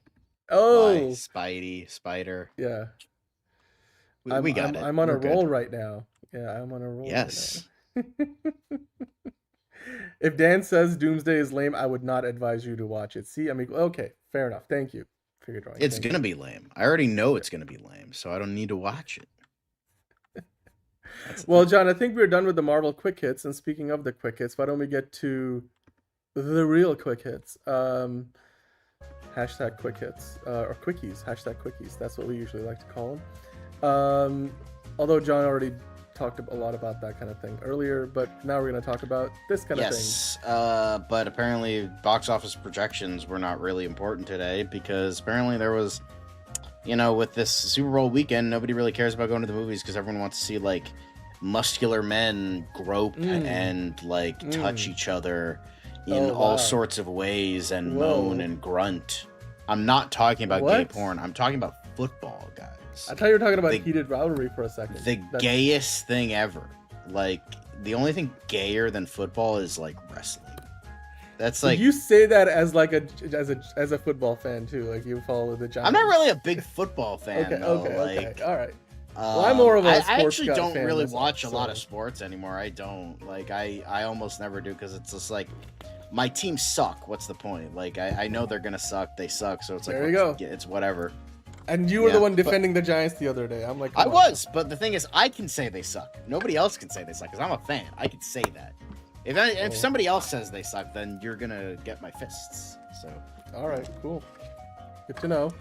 That's exactly right, Caleb. Who doesn't want to not watch a rigged football show? That is correct. Wow. Word. Anyway, so yeah, Send Help leads lethargic Super Bowl weekend at box office with $10 million, and I'm sure Iron Lung is in second place, and then everything else because nobody cares. Anyway, let's do Get Help. The references are amazing. Keep them coming. Anyway, Sam Raimi tells us how comic book movies can continue to succeed for years to come. There are decades of great material in the books that, Marvel and DC don't really pay attention to that much because they're stupid. Written by those bullpens, whether it's DC, Marvel, or Dark Horse, the material is there waiting for you to bring that character to life. Exactly. But it's just, we keep getting Batman movies, or they have their heads up their asses and we keep getting the same movie over and over again with the same shitty effects, the same shitty CGI, the same shitty stories, the same shitty people, and it's just... Dude, it's just... I feel like Sam Raimi has just hacked the social algorithm right now. It's just... He's gonna end up with another give Sam Raimi the movie DCU at this point. Fuck James Gunn. Give Sam Raimi... Give Sam Raimi the keys. Whoa. Okay. Okay. 5? That's that. No, it's just Long Halloween and Dark Knight Returns, bro. Like and maybe year 1. That's it. 3 tops. 5. Come on, that's pushing it. Come on now. How dare we? But yeah, just give Sam Raimi the tools to everything. Anyway. But Baldur's Gate TV series continuing Games' story in works at HBO from The Last of Us co-creator Craig Mazin and Hasbro Entertainment, which could be good, could be bad. I don't know. I didn't play Baldur's Gate. I'm not really a fan, so hopefully this is good. Considering how bad The Last of Us show has quickly become, I don't know if this is great, but we'll see. Baldur's. Yeah. I haven't played it personally, but Fiona downloaded it on her PS5, and she's been like aching to play the game, and it got great reviews. Everybody who I know who has played the game loves it. So this is, by the way, a sequel story, so it's not going to be like adapting the game. I mean, it is adapting the game, but it's moving beyond the story of the latest iteration of the game. So Baldur's Gate 3 specifically. Yep. I mean, and dude, Craig Mazin, right? The Last of Us. He did Chernobyl. Chernobyl is one of the best miniseries ever put on television, period. So I can't wait to see what it turns into. This would be great. Yeah, I hope it's good. Speaking of good, Texas Chainsaw Massacre heads to A24 with Glenn Powell, fellow Texan, producing. A TV series sets JT Molnar to direct, plus a new movie's in the works. I'm very curious about this. I am not the biggest Texas Chainsaw Massacre fan. I mean, I don't think even fans of Texas Chainsaw Massacre are huge fans of it, because literally there's only like 3 good movies out of like this. You have like the first 2 Tobe Hooper movies, the remake, which is apparently pretty good, and maybe the prequel, and then the rest are just like horrendously awful movies that like nobody watches ever. So I'm curious about this. I think it's interesting that Glenn Powell is producing, and you know, he is a Texan, so maybe that'll bring some level of it proponent to it. JT Molnar I'm kind of iffy on, because I think he's a really good writer. I just don't think he's a very good director, because I really liked The Long Walk that he wrote but did not direct. While I was not a huge fan of Strange Darling, I don't think it had a bad script, but I think he just did not do a great job directing that. So I hope this is good. And with the new movie, I mean, you can only go up from here, because Texas Chainsaw Massacre 2022 is probably the worst horror movie I have ever seen. Up there, at least top 3. Like, it's bad. It's fucking bad. It is horrendously awful. So never watch that shit. It's fucking bad. But yeah, so I'm curious about this. I'm not like jumping on the heels of it, but like I'm curious. We'll see where it goes, especially the fact that A24 now has not 1 but 2 classic slasher movie franchises, because they have been working on the Crystal Lake show, which is Friday the 13th. Yeah. So I'm very curious about that, and A24 is pretty prestigious, so I'm curious how this will go. So yeah. No, I never watched them. I heard the Slenderman movie. I think I've seen Slenderman in part, not because I was watching it. I watched Marble Hornets back in the day. That was great. It was somebody else had it on, and I just walked in the room and I'm like, what are you watching? And they're like, Slenderman. Okay, not my thing, but yeah. Anyway, let's keep on rolling. But yeah. Next up, the Grand Tour revs up with new host Francis Bergeron. Thomas Holland, not that one, and James Engelsman in No Way cardboard cutouts of the old 3. I don't know what this is. It's very tongue in cheek, because you know the Top Gear guys, Jeremy Clarkson, Richard Hammond, right? James May. Obviously, they're kind of retired, like because they left Top Gear. They did the Grand Tour on Amazon Prime.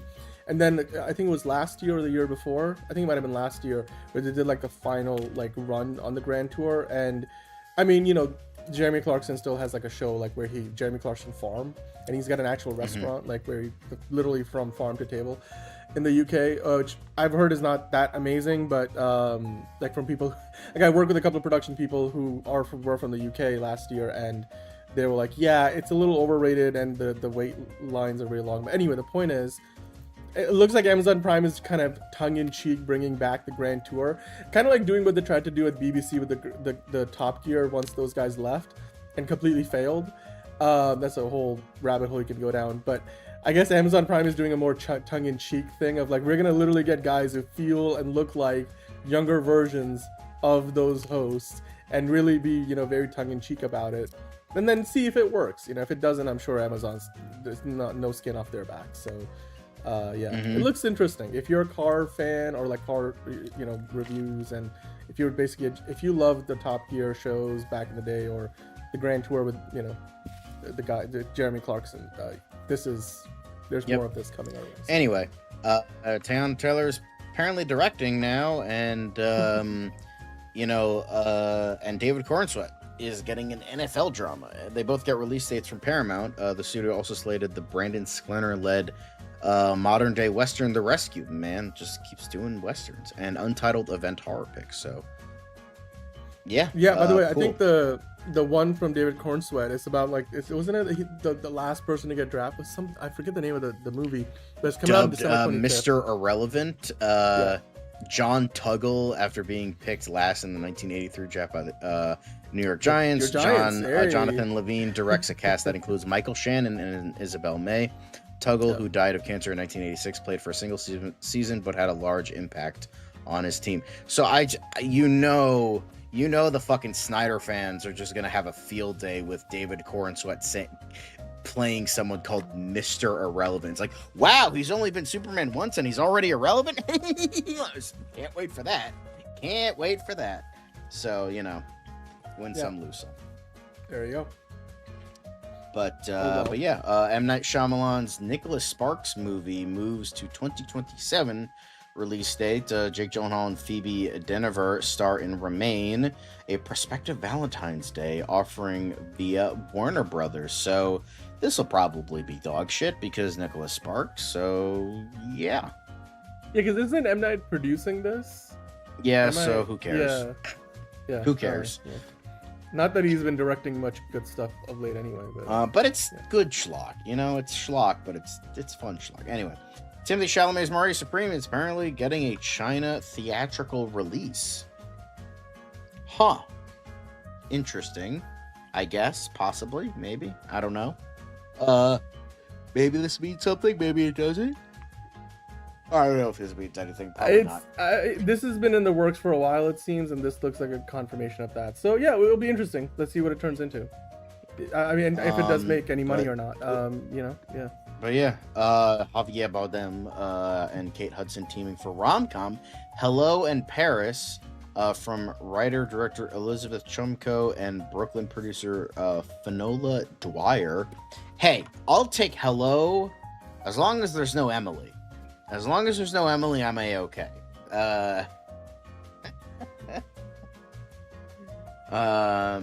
Anyway.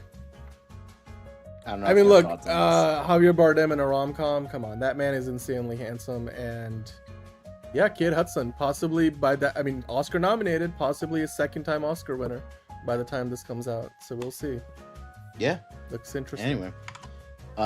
Next up, Lawrence Fishburne joins Scarlett Johansson for Mike Flanagan's The Exorcist. And not only that, but Chiwetel Ejiofor is also going to be in Mike Flanagan's The Exorcist. You know what this reminds me of, Dan? Remember that scene in the very famous film Leon the Professional, where Gary Oldman is like on his last, like, is like desperate to fucking kill Leon, and he's like, I want everyone, and they're like, what the fuck are you talking about? He's like, everyone! That's what this is. Like, Mike Flanagan wants everyone, so he's getting everyone. He's like, get me Ejiofor, get me Fishburne, get me Scarlett Johansson, get me that fucking kid from Hamnet, get me fucking everyone. And you know what, Mike Flanagan? He has the clout to deliver, so with that, he's getting everyone. So that's nice to see. That's it's good. I mean, look, they're going all out. I mean, finally, I feel like The Exorcist.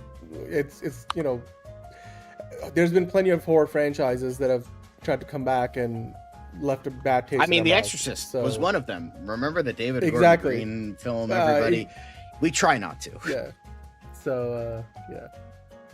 But yeah, can't wait. Anyway, going from good to bad, Charlie XCX. In apparently a Takashi Miike horror project, it's taking shape as Millie Alcock, Norman Reedus join the cast, and the plot is unveiled. I kind of don't want to know the plot, because if you know anything about Takashi Miike, you really don't want to know a single goddamn thing about this movie. So we're gonna move on. Yeah. Let's move on from this. I don't want to talk about this. Next up, we have Austin Butler to play Lance Armstrong in new movie from Conclave director Edward Berger. Yeah, this could be good. I mean, Edward Berger, I did not really care for All Quiet on the Western Front, but I really loved Conclave. Hashtag Conclave was robbed. Fuck you, Honora. But I'd watch this. I mean, the man with one nut who also cheated I think that's an interesting film to watch. Yeah. Yes, he was. That's why I don't want to talk about it, Caleb. So let's move on. Next up, because I forgot to zoom in on all the fucking quick hits, my bad. But apparently reported details on the Pirates of the Caribbean reboot. It will focus on Jack Sparrow's son. And again, stop trying to make Margot Robbie a thing. It's not going to be a thing. And the project is priority for the new Disney leadership. And Christy Wilson Cairns, who wrote the Oscar-winning 1917, is in talks to write the script. Now, I can't imagine this movie will be any good. Like, I mean, the Pirates franchise hasn't really had a good movie. Honestly, it's been years since I've seen Dead Man's Chest and World's End. Honestly, I only remember the first one being good. I don't really... I know On Stranger Tides, from what people have said, On Stranger Tides and Dead Men Tell No Tales suck. So, yeah, exactly. So it's just like Johnny Depp's not coming back. Gore Verbinski is not coming back. So, what's the point? Who cares? They tried to... Because the thing is about Jack Sparrow, the thing that made him interesting is that he was a side character. That's what made him interesting. Because... And usually when you give side characters, they become the protagonist more often than not. It becomes less interesting because now you're stuck with them. The reason that Jack Sparrow was so fun is because you didn't see him as much as Orlando Bloom and Keira Knightley because they were the main characters. So doing this just seems kind of stupid. I don't know how I feel about it. I mean, look, this Pirates franchise is definitely one of the crown jewels that Disney has that's been sort of dead, not dead, but on the shelf for a while. And after the last one made no impression. I mean, they were always going to go in a new direction, and with everything that Johnny Depp was going through, I mean, it seems like he's making a bit of a comeback in Hollywood now with the Ebenezer Scrooge movie, so we'll see. But I would love to see if they're gonna have here's the thing, it's that same situation with if you make a Batman movie without Batman, you know, they did it with the Penguin. It worked as a TV show, but there's very few projects where you can, you know, point out oh yeah, we made a Black Panther movie without, you know, Black Panther, for example. I mean, although they had Shuri, my point is, if they make a movie about Jack Sparrow's son without Jack Sparrow, that's gonna feel like it's dead on arrival for a lot of fans. Awkward. Yeah. So yeah. But we have Margot Robbie, you know, box office poison since 2016. So sure, honey, keep going, I guess. Tomb Raider set photos may reveal Sophie Turner's actual Lara Croft. I knew this was too good to be true. But apparently set photos reveal this monstrosity. So it's yeah, you know, can't win them all. I'm sure she's gonna have a lot of costume. Kidding aside, I'm sure she's gonna have a lot of costume changes throughout the movie. So the furthest thing from a monstrosity, if anything, this shows you that they're taking this more seriously. It's not gonna feel very hokey. It's gonna feel like they're gonna try to ground this in some sense of reality, and as long as it's self-consistent, I'm okay with that. I mean, the reason that stuff that people are excited for stuff like Street Fighter and Masters of the Universe is because they're not taking their source material seriously, and that's what kind of works about it. It depends on if those movies are actually good or not, but it's just oh, we're making it grounded and realistic. It's okay, I'm fucking sick of that. Just give me the hokey, give me fucking pointy tits and weird shit that doesn't make sense, and I'm golden. Stop trying to ground this shit in reality. Okay, I love Sir President Christopher Nolan, but what he did for realistic bullshit, I'm just no. But I think people, you're not also, Sir President Christopher Nolan. He made it work. Yes. Nobody else has made it work. Stop trying to do it. Okay, we're done. We're all done. I can make another case for other examples where it's been done well, but let's move on. But speaking of Masters of the Universe, Idris Elba. So we see him as Man-at-Arms in Must See New Still, and here he is pointing a gun. Just kind of a generic shot, but looks good, I guess.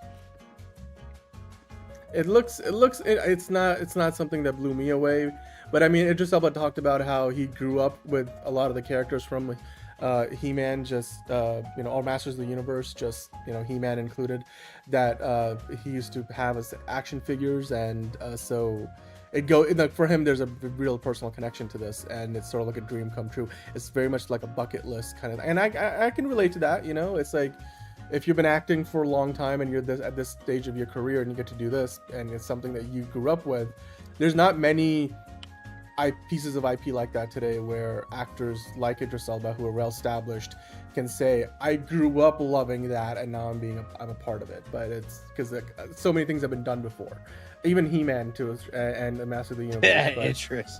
I mean, the man literally was the star of his own TV show for like 4 seasons. Like, well, isn't Luther still? Aren't they doing movies for that still? Like, they did one movie. I think they might be doing another, but we'll see. Yeah, I mean, also he's got Hijack on Apple TV. That's still running. Second season I haven't gone to yet. So, hello, Jack. Hi, Bob. Salutations, Jack. But that's not speaking the of only pirates. thing, but... Hello, Jack. It's. I can't wait for people to take this out of context. Master of the Universe director calls Jared Leto's Skeletor the embodiment of toxic masculinity, considering that the whole point of He-Man is that he's the embodiment of good masculinity. I feel like that kind of makes sense, so it's a good foil. But I'm curious with how this will go about. I'm going to be watching this movie. I'm not going to be happy about it, and I'm going to complain the whole time, but I am going to watch it. So, with this fucking AI horse shit that I got to look at. I don't expect anything less, John. I don't expect anything. But yeah.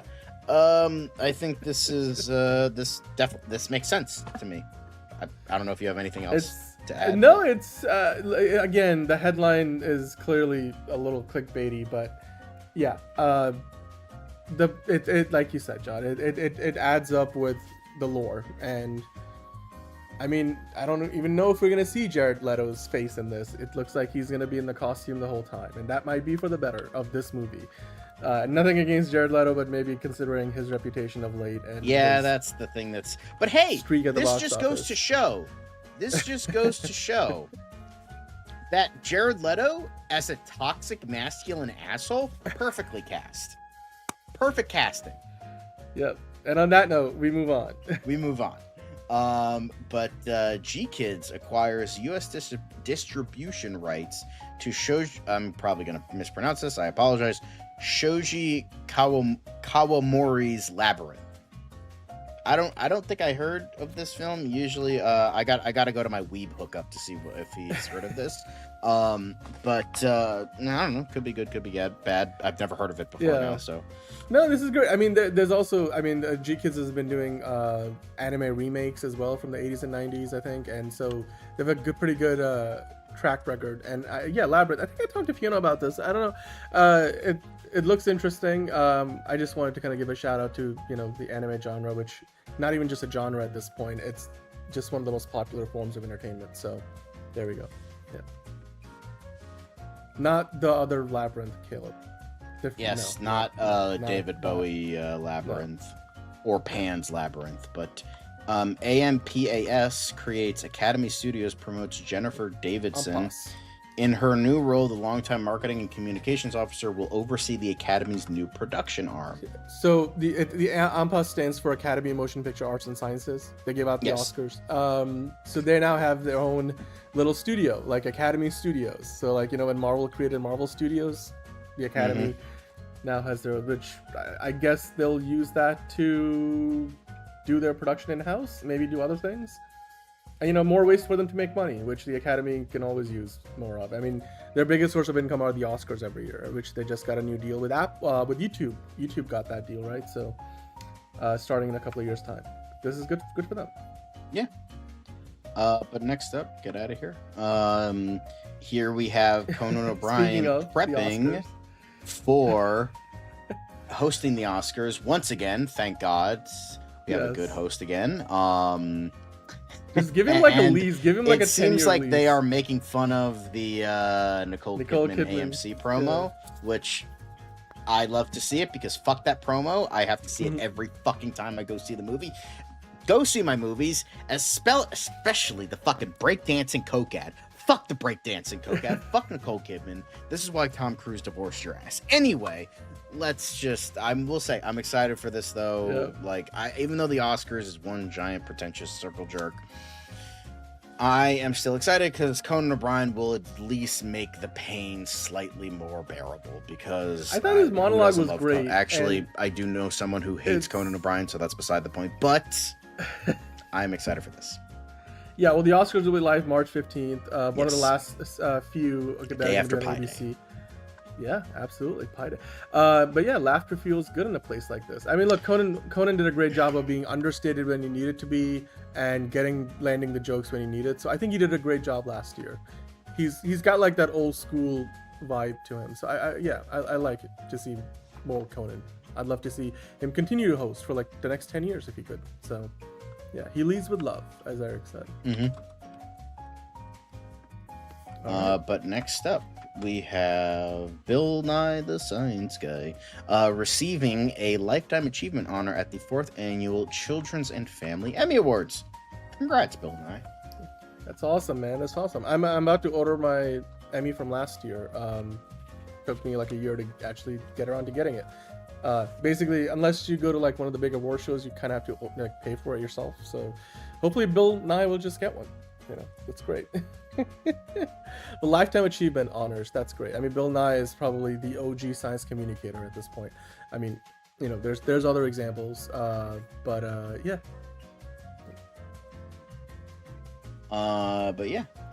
Next up, Wizard of Oz will air on broadcast television for the first time in 30 years. I mean, better than at the Sphere, right? Because with the, you know, giant ceilings and all that. Yeah, well, they use like AI to like remaster it for the Sphere, like a special presentation style. So, but Bill Nye, by the way, is not a fake scientist. He's also, I think, leads the Astronomic Society, whatever. He still does a lot of science. I mean, advocacy. he is. I mean, the thing is, he's kind of a fake scientist. I mean, I think he in terms of what he actually got a degree in, that's not honorary. I think it was like communications or something like that. I don't know. I forget what it was, but it was like something minuscule in comparison. In fact, you want to know something really funny? Dolph Lundgren is actually a more qualified scientist than Bill Nye, because he has like 3 degrees, I think, in chemistry sciences and 2 other things that I'm forgetting. But yeah, Dolph Lundgren actually knows more about science than Bill Nye. Suck it. No, I'm just kidding. We love Bill Nye, but like, people get that misconstrued and whatnot. Yeah. All right, let's keep on. But yeah, I mean, the Wizard of Oz for the first time. Wizard of Oz will air on broadcast TV. Pretty rare. On MeTV. Never heard of that channel, but good for them. Is that like MTV's that's baby? not the only thing that's wicked this way comes, but Wicked for Good sets Peacock's streaming release date with sing-along version, deleted scenes, and full-length commentary, because that's what we want to see, more of this stuff. Going from like the movie but that started apparently it all it's to... going to be available to stream on March 20th on Peacock, so on good old cock urine. Gotta love it. But yeah. Did you like Wicked for Good? I forget. Did you see it? No, I haven't seen it. Okay, good. Don't. It's mediocre. But Schitt's Creek will be available to stream on HBO Max. I think it was available on Netflix for a while, but I guess they lost the rights, or they are sharing rights. I don't know what the rights is, but now it's also going to be on HBO Max. So if you have HBO Max and not Netflix, weird, but okay, then you can watch Schitt's Creek, which I highly recommend. This show was so fucking funny. One of the best sitcoms of all time. Just like, absolutely. Oh my god, do you remember the second episode where, and Dan Levy said this in an interview, he's like, my dad loves his hair, like he loves doing his hair, doing all this stuff with his hair, and so he's like, how can I, because Dan Levy wrote the show, so he's like, how can I get it into an episode where I will ruin his hair, because as you know, of course a son would do that. Yep. So he like ruins his hair, and then like the whole dripping thing, and then he's like he sees them that he's in the fucking nightgown, and he's like, Mm. one of the best lines in the whole show is like, "Give my best to Bob Cratchit." I thought my mom was going to piss herself laughing. She was crying from laughing so hard. It's a great line. I mean, "Fold the cheese" is like the most known one, but like, "Give my best to Bob Cratchit's." It's such a great line. I know I ruined it, but you know. No, dude, but like it's for me, it's one of those like easy. oh, Still golden not seeing oldies. Doomsday. Thank you, Eric, for clarifying that.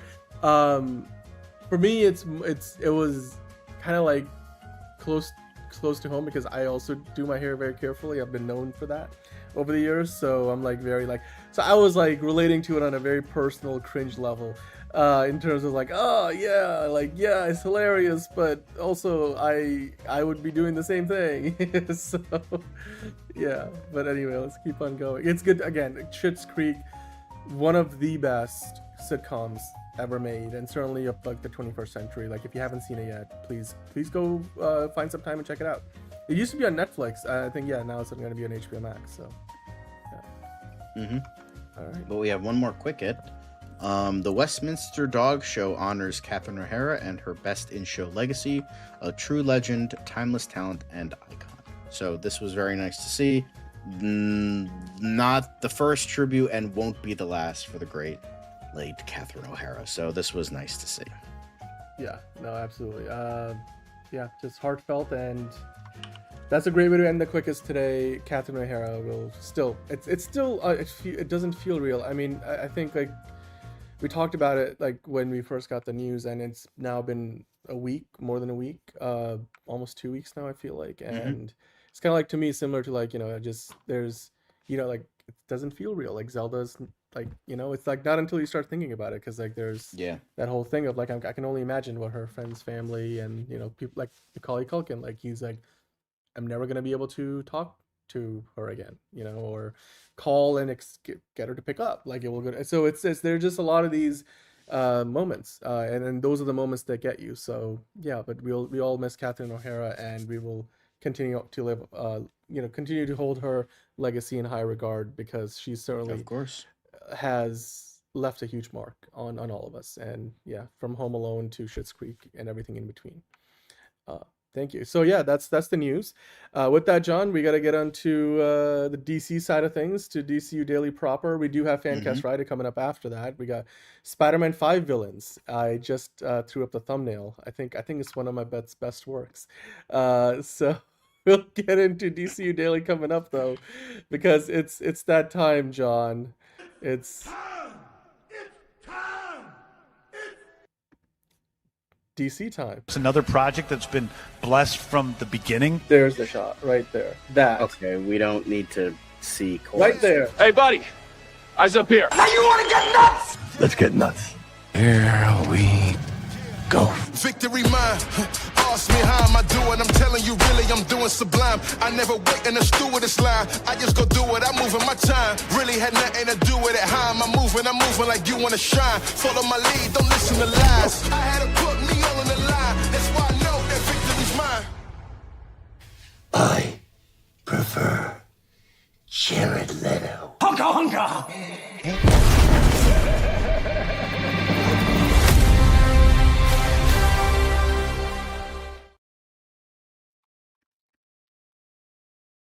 Hello, everyone. Welcome to DCU Daily. You probably can't tell from my shirt because I wore my Spider-Man shirt today, but that's okay. We still love DC in the house. But here we are, lovely to talk about all things DC. I am, of course, your host. Where am I? John. Lovely to see you all. And excited to talk about a lot of new stuff. We got mainly a lot of quick hits, but we do have to talk about a little bit of Clayface, a little bit of Supergirl, so we'll get into those. But we also have quite a bit of news in regards to both the DCU and the Penguin and the Becks and all that stuff. So we're going to be talking about that a lot. But of course, Dan the Man joining me today, as always. Dan, what are you excited to talk about today on this wonderful Friday? I want to talk about Clayface. I feel like we don't talk about it enough. And, you know, look, I'm a junkie for Zack Snyder's DCEU movie soundtracks, and it looks like we'll be getting a lot more of that for Supergirl. So can't wait for that. And we'll be talking about that, a bunch of quickies, like you said. And then we didn't even mention this, but John, we do have a Q&A session that we haven't done now in a couple of weeks, but we figured that it's you know, long overdue, as we usually are meant to be doing every Friday. So we'll have your comments. John, you picked out 3 comments, and I think a couple of you guys in the chat, we have your comments picked out. So we'll be going through and answering questions, and there's a hot take in there, I think. So yeah, I'm excited about all that and much more. I'm sure we got some Man of Tomorrow stuff too, I think. So let's get into it. Yeah, and we got to get into the Parrots, Ducks, Pelicans of DCU news. The first thing is definitely bird related. Sorry to the people with bird blindness. But the first thing we have is apparently Isabella Merced will return as Hawk Girl in Man of Tomorrow. And just like this little baby, we are screaming with delight because and the, you know, people from Squid Game, because, you know, outside of the haters and the Snyder lovers, who didn't love Isabella Merced as Hawker? I will say the only bad thing was probably the screeching, some of the weird camera angles, but outside of that, Isabella Merced has come a long way since Madam Web. So we're happy to see that. And she has a bright future in terms of IP, because a thing we didn't talk about today is that she is going to apparently being the next House of the Dead adaptation. So interesting, but it's Paul W. I mean, there's Anderson, already so many things we had to include. Yeah, so, no, only so yeah, much. Like we're already reaching the 2-hour mark. So, you know, excited, Dan? Not excited? No, it's so this was confirmed by Deadline in an article this week, and it was more or less confirmed before this, because Isabella Merced like started talking about the movie and like welcoming other actors as they were cast in Man of Tomorrow very early on when James Gunn announced the movie. So it looks like she's been a part of this plan to be in Man of Tomorrow for quite a while, like almost because like James Gunn, I'm sure, was talking to the actors on the set of Superman when he was originally writing the treatment for Man of Tomorrow. So Isabella Merced has been part of the picture, and so we have in a manner of known that Hawkgirl was going to be in Man of Tomorrow for some time, but it's good that when some, you know, a reliable outlet like Deadline confirms it again. Again, James Gunn, I don't know if he's addressed that publicly directly, but when usually somebody like Deadline says it, they're more likely to be right than not. Yeah, so, it's like he has said many times that most likely that like when it comes from like Deadline, Hollywood Reporter, Variety, that's usually the best places for it outside of himself. Scoopers once in a blue moon, and then like, you know, you have like the people that are like the weird ones that are like clearly some fucking like account in like East bumfuck Russia that's like, oh yes, fucking Matt Smith is definitely playing Brainiac. Aha! So yeah, it's just, you know, it's like you have all that like bullshit, and you know. Wait, were you doing an impression of Jeff Snyder there? I couldn't tell. No, because he's technically a scooper, but he's just as bad as those guys. So, got it. Understood. Let's keep going. But next up, more Justice Gang material. James Gunn actually posted this. We have, you know, your boy Guy looking off into the distance for whatever reason. Mr. Terrific looking tired, and, you know, good old Hawk Girl smiling for the camera. But remember, not just Mr. Terrific. He's goddamn Mr. Terrific, so. Yeah, you love to see it. This is from, I'm guessing, I wasn't trying, okay? Whatever.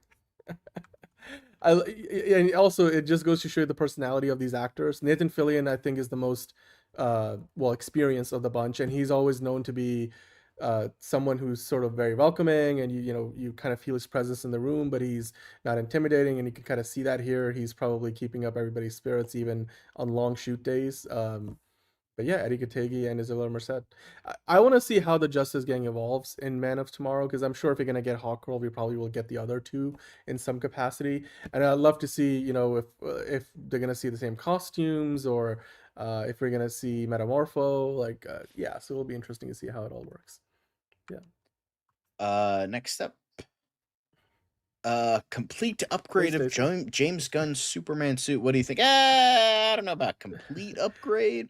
I just Somebody like, why do kinda we got to went do in the and- fake abs? Why do we got to do the fake abs? Come on. He's Because you muscular. can almost We know he's muscular. tell, like it's sort of like the person that photoshopped this together. They kind of took elements of like that chest plate, that whole thing looks very similar, like the abs and that looks very Yeah, similar to the Man they of Steel did one. clean up. I would say You know, they did clean up the tights a little bit, the underwear a little bit. They made it a little bit more streamlined. However, made the logo bigger. I'll see that. made the logo a little bit better. I don't like Trunk the shorter. Here's the thing. What's so funny about this? They got The rid belt of has, one like, of the a thing things I to it. hate with the collar. I hate the collar. But then they added shit I hate, which is fake muscles. And then they kept the worst thing about the suit, which is the stupid fucking lines. The lines suck. Nobody likes the lines. They're terrible. But you know what, Yeah. John? The bulge is there. But the bulge is there. The So I bulge guess is that's all. there. I will say it looks a little bit better, but like I don't mind the thicker like underwear on the outside. I don't mind that. It It's makes it just more like approachable, right? Like it's also but I like the collar. The collar's Mm-hmm. better. That's But next thing is still Superman related, but apparently we did talk about this the other day. For those saying Superman was a failure because, you know, the very biased Cosmic Book News unfortunately took the news of like, oh, Ted Sarandos, he's fucking said, you know, Superman is a failure, when it's like, hey, first off, context matters. Second, Cosmic Book News is a very biased news source. And third, he has said in this clip right here, and I will click on this image, that, you know, from the Reddit Snyder cultist cringe. I got to join that subreddit. But he was saying this in regards to the merger. We didn't buy this company to destroy that value. We're deeply committed to Warner Brothers, deeply committed to releasing Warner Brothers movies exactly the way they released those movies today. If we did this deal 24 months ago, all those movies we saw this year do so well at the box office for Warner Brothers would have been released in the same way in theaters, talking about Minecraft, Superman, Weapons, Sinners, all those movies with the Warner Brothers operating entity. Hold on, I gotta move a little bit. We think it's really important the way that they create and the way that they drive value. So, of course, this isn't gonna get like articles made about it and like push like correcting what was said before, because that would mean that, like, you know, people aren't biased, but you know, where's well, the no, I truth think in it's that? also like it's that thing of like that negative headline draws more attention than something like, right. By the way, like, you know, Ted Sarandos also said this, so Yes, and you could see the video clip here. This was from the other day. Obviously, we're not going to be watching that because you can't hear it anyway. So we're just going to be moving on to the next thing. Speaking of cuteness, Millie Alcock. I mean, puppies. I mean, both. But, you know, watch the Puppy Bowl Sunday at 2 instead of manly men groping each other for 4 hours. Why not watch some puppies? so manly. Oh, yeah. It's you watch this and it's like, you see, just puppies are so cute and full of energy. Just I'm trying to not. take care of one is. I'm not cute or full of energy anymore. Hell nah. I mean, I've got kittens now, and I've got one sleeping right there on the cat tree right now, and yes, she likes to get plenty of playtime. But I'm like, I mean, yeah. When Zelda was still with us, she was just always, just give me some playtime. I want to go. And then you know, from what I been told, I mean, when she was younger, when they're in puppy mode, like they'll eat everything up. They'll, you know, some puppies are chewers and but the energy is constant. So the Puppy Bowl it puts your smile on your face. And I mean, Millie Alcock doing this promotion very much puts a smile on my face. So yeah, more puppies. Can't wait. But yeah, next up we have Frame Store, who did a lot of the stuff in regards to crypto, just talking about bringing a superpowered dog to life, required a careful balance of real world reference and surgical technical precision to honor James Gunn's vision. Our team transformed his own rescue terrier, Ozu, into the unruly and scene stealer Crypto, and the fully keyframed character led by animation supervisor. Not going to bother pronouncing that. The team built the performance entirely from scratch. And then for your consideration in the following categories, and it's a bunch of them in regards to the Annies and the VES. So yeah, it's a for your consideration type thing. Yeah, no, but it's great. I mean, look, Crypto was probably one of the best parts of that movie, right? Not even probably, he was one of the best parts. He's gonna be one of the best parts of Supergirl. So getting to see again how they brought Crypto to life. Again, this is for the Visual Effects Society Awards. I mean, they're for your consideration, and other award shows as well. So I'd love to see it. And yeah, I watched this like 3 times in a row because just puts a smile on your face. It's yeah. This does put a smile on my face. Yes. Anyway, next up we have Colin Farrell. When asked if he could share anything about the Penguin's future in the Batman universe, not if you want to walk out if you're alive. If I tell you something, I have to kill you. Channeling his inner Penguin. But not the only thing he had to say, but he's read the script. And as I said before, Matt Reeves wrote an extraordinary script. Really, really so beautiful. And even saying it is, in fact, tasty stuff, Dan. But the real question is... Is it mixed to flavors levels of tasty? I don't know. I mean, if you listen to the Penguin himself, you got to mix the flavor. It tastes better, So it must be tasty because I don't know who. I feel like Robert Pattinson's Batman will be mixing flavors with somebody in that movie. Because if Colin Farrell is talking about it that way, PG-13, keep it that way. Goddamn. John, you're the one who's been going down that path all show. By the way, it was Colin Farrell doing it in Apparently I'm a prude because, apparently, I don't want to just see Jacob Elordi just raw dog Margot Robbie for fucking 2 hours, but I'm the weird one. Well, this was on a red carpet where Colin Farrell was answering a question on to ET, and not like the alien ET, but like ET, the network ET, Entertainment Tonight or whatever. And he was, I mean, you read the quote in his Penguin voice, but he was talking in his native Irish accent. So it was yes. Yeah. But next up, apparently this was really a slow news day. Jesus Christ. Apparently Method Man is a fan of Absolute Batman. Okay, who gives a fuck? Like, random celebrity likes this thing. Who cares? Who gives a fuck? I barely even know who this fucking guy is. But he had this quote saying, it's great. Cool. Awesome. Great. Method Man likes Batman. Next week, Greta Gerwig likes Wonder Woman. Like, what is this? Like, why do we care about this?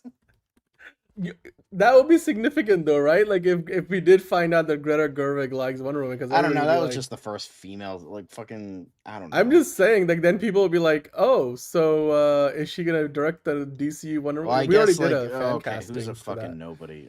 Amy Schumer fucking says she's a fan of Wonder Woman. All right, does that mean something? No, it doesn't. Oh my god, she's just a fan. Whatever, who gives a fuck? Congrats, Method Man, for being a fan of Batman, you and everybody else in the fucking universe. Okay, oh my god, you're a fan of Batman. Stop the presses. Holy shit.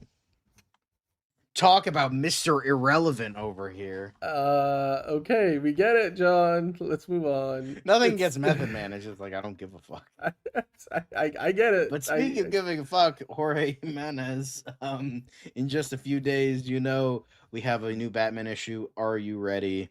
But we are getting more Batman with the blue suit because that's what we really want to see. Not, fucking roided out Bane Bat fucking with an axe. But that's just me. But I agree with the gentleman on the right. It's so peak. At least the suit is. I don't know how good. Maybe the comic sucks. I don't know. The suit is my favorite Batman suit in a long time, and I never thought they would be able to make that blue gray look work as well in the comics as they're making it here. So yeah, and remember, kids, there's 2 DC characters, Batman and everyone else. That is right, Caleb. That is exactly true. So yes. Very accurate. Thank you for pointing that out and reminding us of that, Caleb. We know you love The Dark Knight, so it's only fair. But yeah, let's keep going. But apparently Batman #1 sold for $6 million and is the 4th most valuable comic sold, although not as much as Superman #1. Just saying. I mean, look, Superman #1, it was the OG, so it's yeah. I mean, that's a huge amount. Like, somebody dropped, literally was like, you don't even count the number of millions on one hand. That much money. That's an insane amount of money for a Batman comic. But yeah, Batman #1. You see a look of the characters that's very much in line with the Adam West show, but we don't really see much of that anymore. Today's yeah, Batman don't look that colorful. Maybe James Gunn will give us something more like it, or not. We'll see. All right. But we do have a couple more. Blue Beetle director on continuing the hero story in the DCU. I don't think that chapter has been closed, which makes sense because, like, I mean, it's all but confirmed that, like, it's gonna continue into, the DCU. So, Mm-hmm. yeah.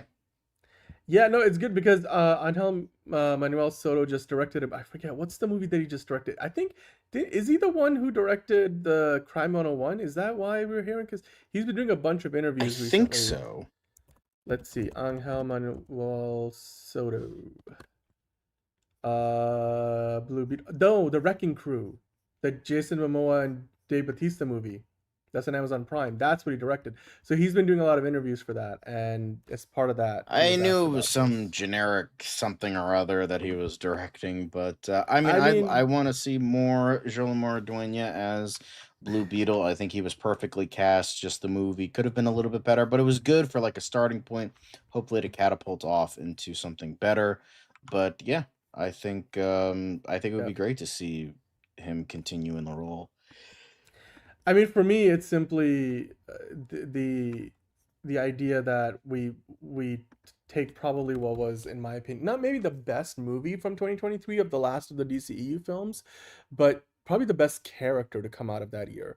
And it was, I think, the only origin story too, because every other movie was a sequel. I mean, The Flash wasn't really a sequel, but it wasn't an origin story either. So yeah, I think Blue Beetle deserves his time in the spotlight. And remember, that original movie was meant to be an HBO Max exclusive, and then they gave it more budget and threw it out in theaters because they thought this was really good.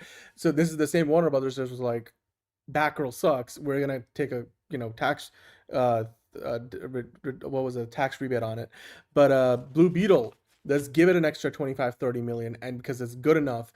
Now, of course, then things change, and James Gunn was announced as DCU, and Blue Beetle did not make a lot of money, but I definitely think everybody who watched it had a good time with it, especially because, John, if there's one thing that I loved about Blue Beetle more than anything else, it was all about the family. Your brother never told you never threaten a man's family?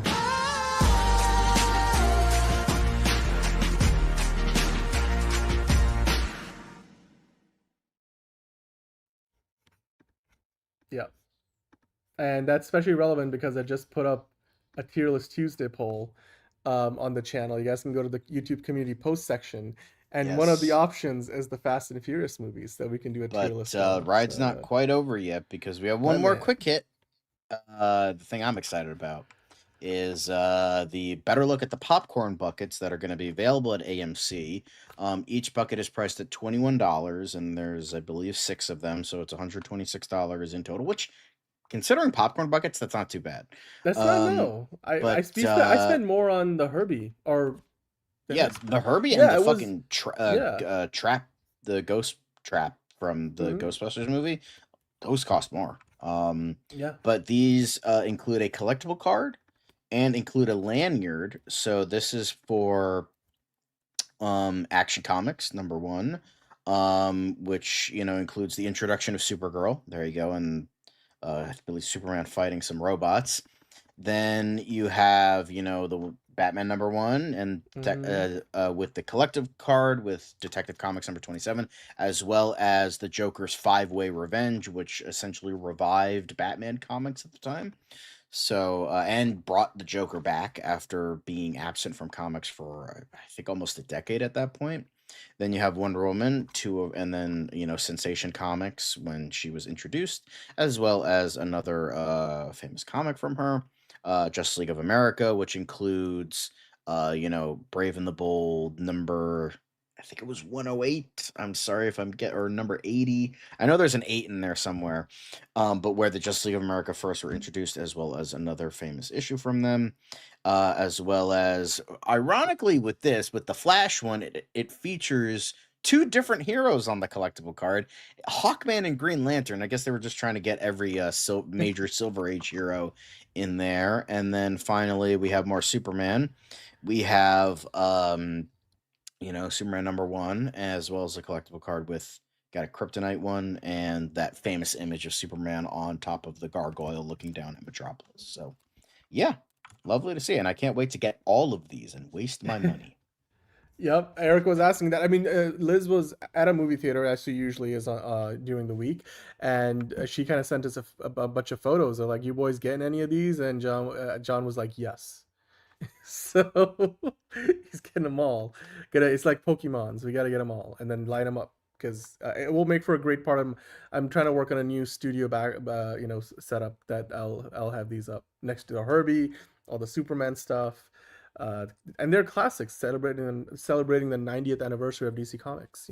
And yes, I will admit more than just Batman. It's but yes, it's a great way to keep the fandom engaged because we don't have a DC movie coming out till June, right? So yeah, I love to see it. Love to see it. But speaking of loving to see it, John, aren't we gonna love to see some Clayface? Because it's been a while since we have really had to talk about Clayface, because the last time we discussed it, James Gunn was basically describing like he was about to see the first cut. And I think we were talking about like the first week, maybe second week of February, he would potentially see the first cut of Clayface. Well, maybe he did get to see the first cut, and they decided to, either for that reason or for maybe a different reason, it looks like Clayface has been delayed. But not really delayed in the sense that they've moved it like back a year or like even months. I mean, they did move it by a month and some change. But John, in addition to Practical Magic 2, which of course, you got Sandra Bullock and Nicole Kidman. We give a fuck about Practical Magic 2. And the reason why that's relevant is because that sequel is now moving into pretty much the slot that Clayface had previously, and now Clayface is going to move from September 11th to October 23rd. And yes. So it's going to be coming out a little bit later, closer to Halloween. I even love how even the article is like September 11th to October 23rd. Major shift. You could just feel the sarcasm. It's like what, 5 weeks, if that? Yeah. But I mean, I think it works. I'm not one, if they need to work on effects, reshoots, that's cool. But honestly, like, plus it makes more sense. It's a horror movie. I want that to come out in October. That makes more sense. Like, I want my horror stuff to come out in October. Like, I remember there was another movie, I think it was like Weapons, that came out in like August, and I'm like, wait 2 months, give me a October fucking horror movie. Like, that's what I want to see. But I mean, and plus it's not that much of a it's not that much of a jump. I mean, it just goes to show maybe they're just like tweaking stuff. They need to do like a week or two of like pickup shots maybe, or something like that, just like tweak a couple things, add some scenes in, and there you go, boom. And then maybe they need to tweak some of the post-production, maybe to tweak some of the CGI. I know a lot of people are going to take this as negative and be like, oh my god, the movie's ruined, it's going to suck, it's fucking delayed a month. And but, for me, I don't view this as negative at all. Yeah, not only that, but the reason why I think the reason why we were talking about the two movies together, because obviously one is taking the other one's release date sort of thing. The Devil Wears Prada comes out in May, and by moving Practical Magic 2 a little bit forward in its release closer to that, I mean, still September and May are pretty far apart, but it's closer than where Practical Magic would have come out originally, Practical Magic 2. I think they're going to be able to sort of capitalize a little bit more on the buzz by that time around. The Devil Wears Prada 2, in the sense that they both have similar target demographics. Very female heavy compared to like most big blockbusters. So with that said, I mean, Clayface, John, now moves into that Halloween period anyway. So like you said, it makes sense.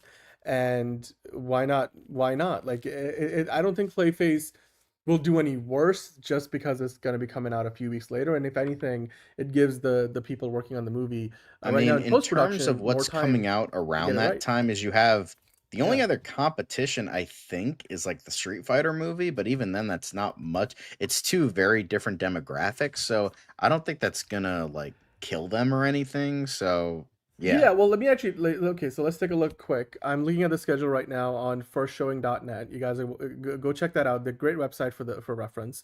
October 16th, Street Fighter comes out, so that would be the week before Clayface. And then the weekend that Clayface comes out, I think they mentioned in this article as well, they have that Wildwood movie coming out, which is like a small one, Wife and Dog, Remain. Um, Digger would have come out on October 2nd, so that there's a pretty big gap there between the previous Warner Brothers movie on the calendar to Clayface coming out, the DC film. Shaun the Sheep, the Beast of Mossy Bottom, comes out the 30th, so that comes out Halloween weekend. Then we have Dr. Seuss's Cat in the Hat and Godzilla Minus Zero coming out November 6th. So and then November 13th, you got Ebenezer, a Christmas Carol, the one with Johnny Depp. So there's plenty of gap there between, other movies, especially when you look at like similar target demographics. We know the Legend of Aang movie got moved to Paramount Plus, which was going to come out October 9th. So that's no longer in the way, really. The Social Reckoning, the sequel to The Social Network, comes out October 9th. So you look at all of these other ones. I mean, Avengers Endgame re-releases on September 25th. Practical Magic 2 now actually releases the same weekend as the new Resident Evil movie, September 18th, that is. The Clayface was coming out the same weekend previously as the Sense and Sensibility remake on September 11th, so kind of counter-programming each other.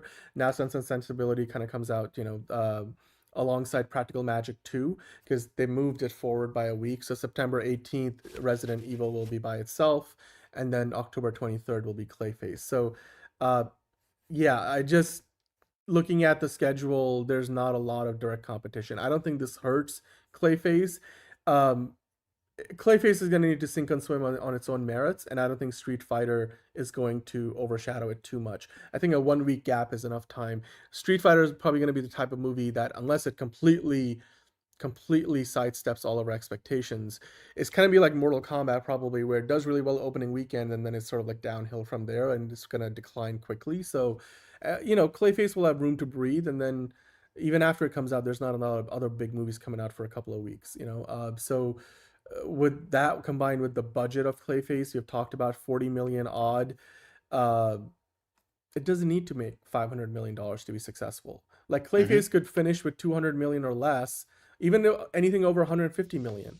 150 million is probably the break-even point when you add in all the marketing money they're going to put, right, production and advertising, or what do they call it? M&A, marketing and advertising. So, or no, that's mergers and acquisition. Productions, P&A is, promotions and advertising. So you usually double the budget these days for movies of that scale. So let's say Warner Brothers and DC Studios are all in about 80 million, which is still probably feels a little too much for a $40 million movie to put 40 million into marketing. They're probably going to spend closer to 25 million. So you double that number, that's about 120, 130 million. The studio gets to take about 60% of that, more or less, depending on, how the numbers add up. That's profitable. So I don't think that Clayface will have any trouble. If anything, the biggest advantage here is it's coming out closer to Halloween time. Hello, Bane. How are you doing? So, yeah, I mean, and John, do you have any expectations at this point, other than just wanting a good movie? Do you feel like there's maybe any other reason for the scheduling shift? That's all I want, is just a good movie. Mike Flanagan did the original script. The rewrites were done by a relatively okay writer. He has Drive under his belt, so I guess that's something. And then James Watkins has been hit or miss, but in terms of the horror movie that he did, where he did not write the script for, is a is a great movie that I really like, that I'm like, okay, cool, I'm okay with this. Um, and I think that's very much helpful. So I'm more excited for this than Supergirl, and I'm way more excited for this than Lantern. So this is like my big championing of like the DCU this year is Clayface, which I think they can make that work. I know in terms of like villain led movies connected to a hero that doesn't feature the hero are not considered great, because the movies that we've gotten from Sony the past couple of years have not been the right type of movie. But I do think that we will get something. Um, I think we're going to be getting something at least good with this. I'm not expecting like the greatest thing ever, but I like the main actor. I thought I've only seen one thing from him, but he did a very good job in that thing. And I think, you know, Mike Flanagan's ideas that he's, done that, in terms of like what he's talked about it before, I think is really good. Um, it's interesting how we won't firmly get like, it's funny how it's like, oh, we're gonna get Matt Hagen, but not the real Matt Hagen. We're gonna get the Batman the Animated Series Matt Hagen, which is like, it's fine. It's just like Basil Carlo is the actor. Like, come on, his name is Basil Carlo, for fuck's sake. But like, I'm not too mad about it. But in terms of what the people have talked about in this movie, the actors, the crew, I'm excited for it. Like, I'm not like over the moon for it or anything. I'm not like, oh my god, give it to me yesterday. But like, I'm pretty excited for it. Like, I'm stoked for this. It's probably the most exciting thing that in terms of DC that I'm excited for this year. So that's something. Maybe the bar is low. Maybe the bar is high. I don't know. Yeah, look, that's the thing. That's the benefit of making a $40 million movie where, like I said, not only is the bar pretty low for being, financially successful.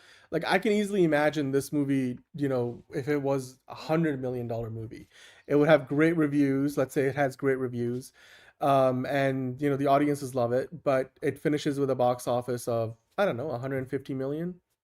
And then you do the math and you're like, when they spent $100 million making it, they spent another 40 million marketing it. Well, it was technically a flop. It lost DC like 20, 30, I don't know, $50 million or something.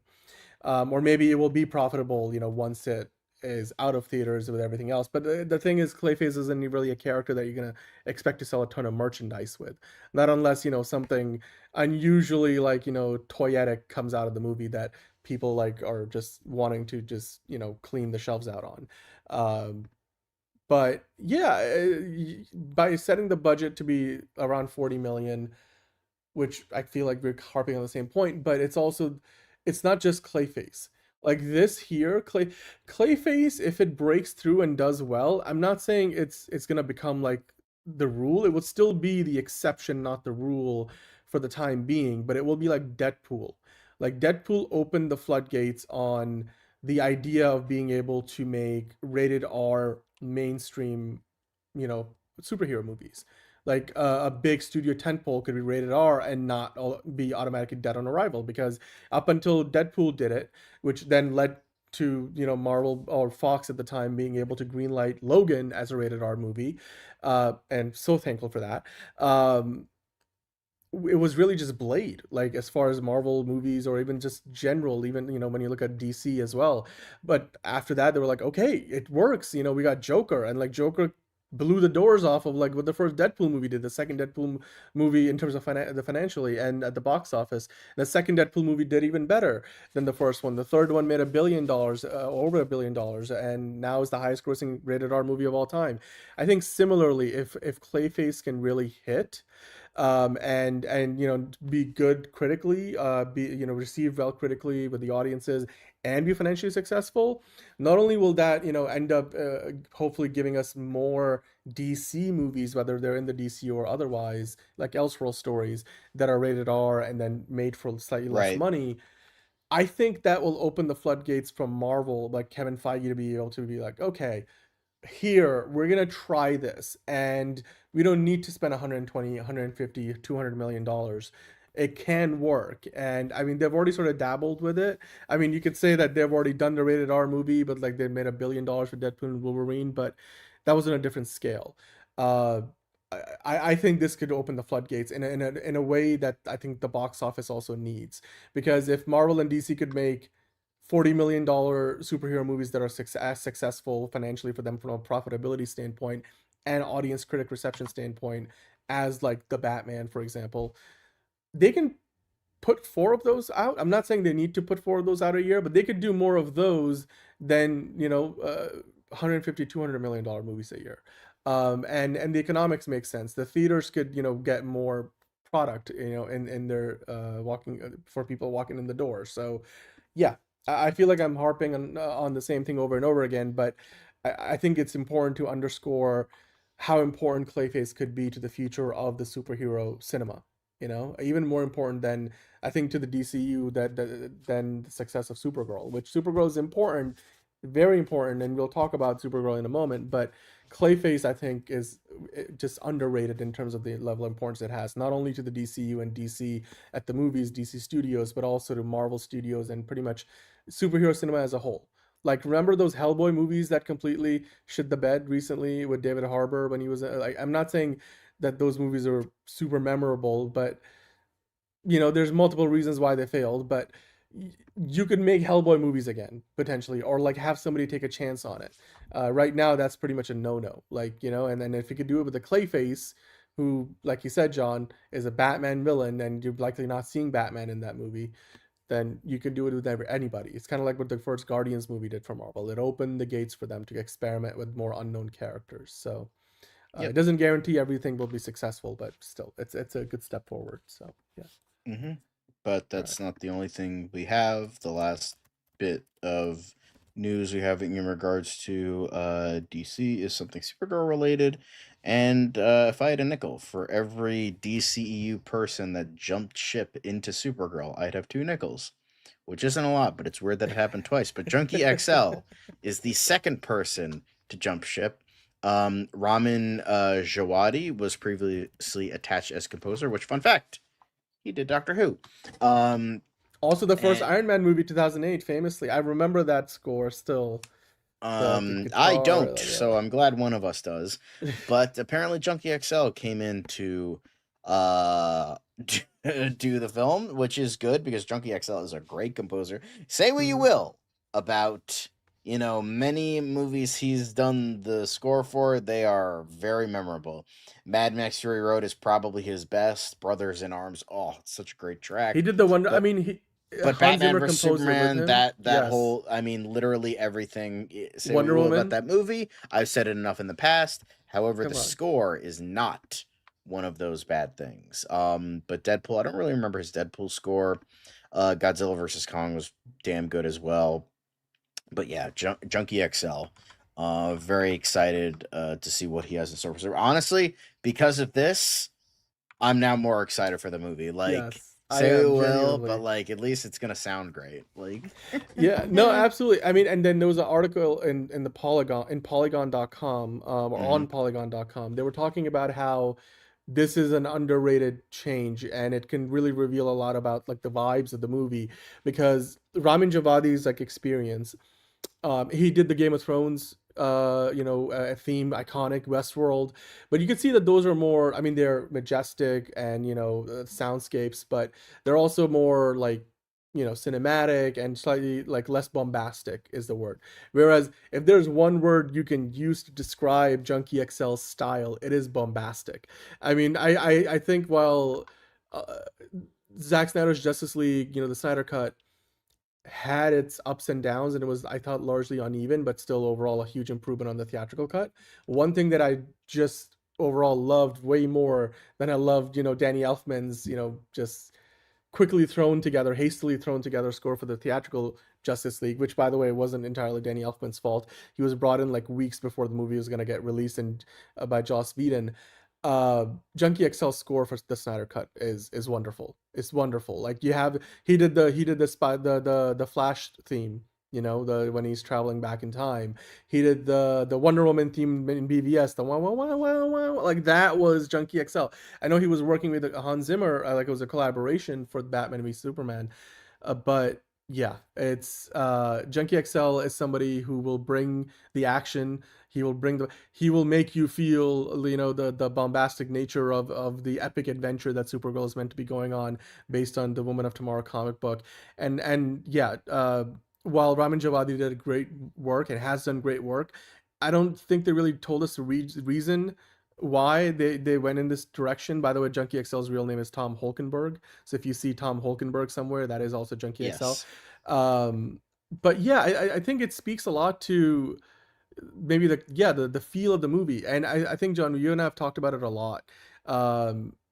Sound is more than half the battle.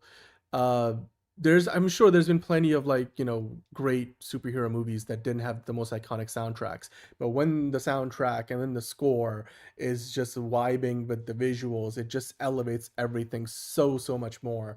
And the fact that Figure Drawing is pointing out here, Lobo's in this movie, John. You couldn't find a better composer to match the vibe of Lobo than Junkie XL. Right. And so that part I'm gonna be watching for very closely. Yeah. I agree. I think I do think that I've said this many a times, like if you ever want to make a Lobo movie, just look towards Mad Max Fury Road. Like that's the movie I want to see from Lobo. Like and Junkie XL did that. He's been like George Miller's go-to. Exactly, the heart throbbing insanity of Mad Max Fury Road. Just put that vibe in space, and like that's your Lobo movie. And maybe add a little bit more comedy and self-referential stuff. Maybe some more meta-ness, but like essentially just do that, and then make it in space, and boom. There we go. That's your Lobo movie. So that makes so much more sense. Yeah, I mean, look, it's gonna be great because Junkie XL might be the one. I mean, probably will be the one who will give us our Supergirl theme for the DCU. That very different to the way I described it, but yes, the Wonder Woman theme is iconic. I would love to see George Miller for a Lobo movie. I don't think he would ever do it, especially with, his relationship is kind of rocky with Warner Brothers right now. But I would love to see him do that movie. So that could be a topic choice on the poll for next Fancast Friday. Lobo movie director, DCU Lobo movie director. George Miller would definitely be on that list. I feel like we've already fan cast him for other movies. Or George. I think I fan casted him for Supergirl actually before. Was it? Oh yeah. Craig Gillespie was known. Or was it? I think it was in a Fancast Friday episode though. Or maybe it was like George Miller in the DCU, and maybe that like Supergirl was the one. Anyway, but yeah, he's gonna Junkie XL. Tom Holkenberg is gonna give us our very first Supergirl theme, in the DCU, as well as probably the Lobo one. So we'll get to hear the sound of Lobo. And I remember look the first Aquaman movie didn't have the most iconic score, but I did love like the guitar riff every time Aquaman showed up heroically, and it's just like Jason Momoa just aura farming his way through all the goons and making light work of Black Manta and all. So anyway, yeah, I'm excited. We'll get to see, and hopefully, like they usually do, they'll release the soundtrack beforehand, to get you hyped before the movie comes out. So yeah, I can't wait. I cannot wait. This is a great pick on the part of James Gunn and Craig Gillespie and everybody else at DC Studios and Peter Safran. Yeah, 100%. Can't wait. But hey, we're not done yet. But that's it for today. Well, for DCU Daily. Well, no, actually, it's not. Well, for the DCU Daily part of the news. Yes. We do have a Q&A. Yes, we do. So, yes, we do. So I'm being technical, but yes. Anyway, we got a Q&A session. So let's. John's wondering. All right, if I try, my Russian accent is actually not half bad. Okay. Just saying. You would have me convinced if I closed my eyes. I wouldn't imagine you would be the one. So shut the fuck up. Things. Okay, I was just. It was in the middle of the moment. I was like, kind of trying, kind of not trying. So, shut up. Anyway, we have some questions. All right, we do have some questions. Yes. We here, we queer. Let's do this thing. I remember the first time we did this, like you were like that we couldn't come up with anything better, so now I change it every time. We're here, we're queer. Let's do it. Yeah. So we do have a couple Heated rivalry, questions yes. and some comments too. Mainly comments, but we were scrounging a little bit. But we wanted to bring this back. We felt bad that we didn't have this for the past couple of weeks, so we are bringing it back. And the first one is JB being a little crass, but hey, this entire fucking stream has been crass, so you know what, might as well. John, you picked these out, so this was on our Maxima fan casting last Friday. Yeah. But Karen Gillan, obviously from the thumbnail, was one of my choices for Maxima. So he was saying yes to Karen Gillan, but also some love for Bryce Dallas Howard and her fat ass. Yes, Bryce Dallas Howard. She is an incredible actress, a wonderful human being, but in addition to that, she also has a redonkulous, beautiful ass. So, like, you know, and Argyle very much showcased that in the best possible ways. Movie wasn't great, but hey, we saw more Bryce Dallas Howard's ass, so you know what? I'll take it. But yes, thank you, JB, for your comment, even if a little bit objectifying. But you know what? We objectify everybody on this. It's not just the men, not just the women, but everyone. I'm coming to the cottage, probably. Thanks. Appreciate that. I understood that reference. I don't fucking watch the show, but I understood that reference. I'm sure Fiona would appreciate that. Yeah. Anyway, you gotta do it in the accent. That's the best part. Now I'm. He's gonna pick up the phone and be like, "I'm coming to the cottage." I can't do the accent, so I'm not even gonna. I'm coming to the cottage. Anyway. And credits. I can't do it with that many syllables. It didn't really. I can't let it roll like it should. It was episode 5, and credits hit, and then people are like, anyway. Okay, great. Anyway, next up, the Zar. I think you spelled that wrong. I think it's supposed to be the Lazarian.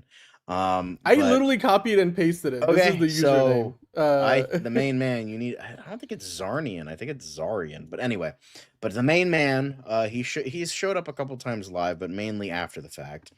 But he was saying, sorry, Dan, that Zack Snyder, Chris Terrio, and Matt Reeves have completely snuffed out any interest I have in Batman. Zack Snyder and Terrio have zero clue in general about capes. Then DC hires Matt Reeves, and he clogs up the sink. I get that it wasn't his fault exactly, but the sink is just starting to drain. They should have called in someone from the bullpen to clean up his mess 5 years ago. I haven't even seen the first one because I checked out over a decade ago. Well, then you can't fucking talk about Matt Reeves then if you haven't fucking seen the movie, bro. Come on. Like, hello, you can't say it sucks when when you haven't seen it. I try to avoid that. Like, from what I've heard, people have said it's bad. But I can say, it's a pretty good movie. It's not the greatest thing ever, but it's better than Zack Snyder's take on Batman. We're not saying much, but it's better. Okay. Well, you know, I will say this: The Batman is the best Batman movie since The Dark Knight, and that's again my opinion. But I think a lot of people, if you look at the audience reactions, reception, and critical reception to the movie, the amount of money it made in 2022, mind you, March 2022, right out of the pandemic. The Batman is a great film, but I mean, and that's fair. I mean, everybody to each their own. I would recommend you watch it, maybe see it a couple of times because it's a long movie. There's a lot to digest. My first reaction to the Batman was not very good. The second time around, it got much better. And to your point, The Last Zarnian, they did go to the bullpen and bring in Jeff Johns and a bunch of other people at the time, and that only made things worse. And then eventually they fired Zack Snyder or replaced him while he was away mourning the loss of his daughter. So I don't think that would have been the solution. And I don't think Zack Snyder killed the DCEU per se. It was literally the leadership of Warner Brothers that made every misstep possibly imaginable that killed the DCEU, because you can't blame it on one man. It's not like Zack Snyder was, the James Gunn of the DCU equivalent, right? Or of the DCEU, because James Gunn is a co-CEO of DC Studios. Before DC Studios, there was a DC Films, but it was like all part of Warner Brothers Pictures. And there was a think tank or like a group of producers, but like that was a revolving door situation. Zack Snyder never had that level of creative control over the DCU. He influenced, or DCEU, he influenced a lot of the early visuals. Like, but ultimately, when you look back at it, like Warner Brothers wanted to take a hard right turn so quickly that only outside of the Zack Snyder directed movies, only that first Suicide Squad movie looks like it visually and narratively connects very closely to those Zack Snyder films. Everything else tried to like just pretend like those other movies did not exist. So to be fair, again, to each their own, but Warner Brothers couldn't have fumbled the bag any harder at the time. And despite that, they still, pretty much almost every movie in the DCEU was financially viable up until the pandemic hit. And then, things went to shit and they never recovered. So, yeah. But, yeah, I'm glad we're getting Lobo, Jason Momoa's Lobo. So I'm sure The Last Zarnian is gonna have fun with that. And hopefully a solo Lobo film will be announced by this fall. That would be my prediction. If Supergirl does well and Lobo is as much of a breakout as we expect him to be, then Jason Momoa will get his solo adventure probably announced before the end of the year. So yeah. All right. I digress. Oh, you are muted, John. Sorry about that. So this No is worries. I don't know what he's trying to say here. Maybe you have a better, clear thing of this because I have no clue what he's trying to say here. I'm gonna need to use a But microscope to read. but M2G, who has appeared on the show many times, hot take: Taika could have adapted his Oscar-winning screenplay for Jojo Rabbit directly to Star Wars with the Empire and Jedi or Rebels, and like he said, it would piss off some Star Wars fans big time. Was hilarious and contained in one of the saddest, most unexpected things I've ever seen in a film, and could have been one of the best things ever to exist in Star Wars. I think Love and Thunder had a number of issues with tone, felt like he was trying to touch into Guardians of the Galaxy tones, and that's where Thor was in the MCU, and only Gunn can do Gunn. The movie sucked, but I blame Marvel for not helping the film as they didn't with several movies at that time. Would love to see a fan cast of Taika in the DCU. He and Gunn are going to work together. You know it. No, I don't think they are going to work together. I think Taika is, after Love and Thunder, I think he's kind of done with the superhero thing. I think he's just going to go off and do his own thing. He worked on Discount Ted Lasso. He's been working on What We Do in the Shadows. And he's been producing a lot of stuff. So I think he's going to focus on that rather than go back to I don't think he's going to work on any superhero stuff anytime soon, and I think that's how he prefers it. Now, in terms of what he's saying is in terms of taking Jojo Rabbit, but instead of the Nazis, he's just replaced that with the Empire and make it a sci-fi script. Is that what he's saying?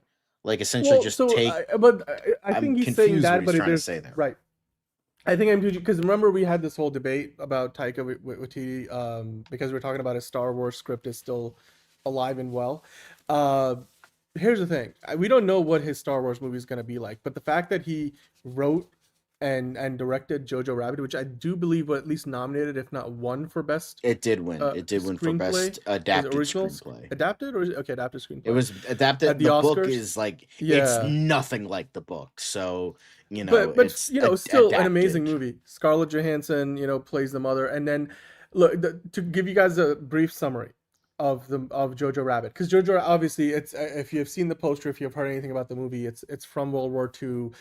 It focuses on Jojo, who's a lonely German boy who his mother, he figures out he's part of basically the Hitler Youth, which is a real thing.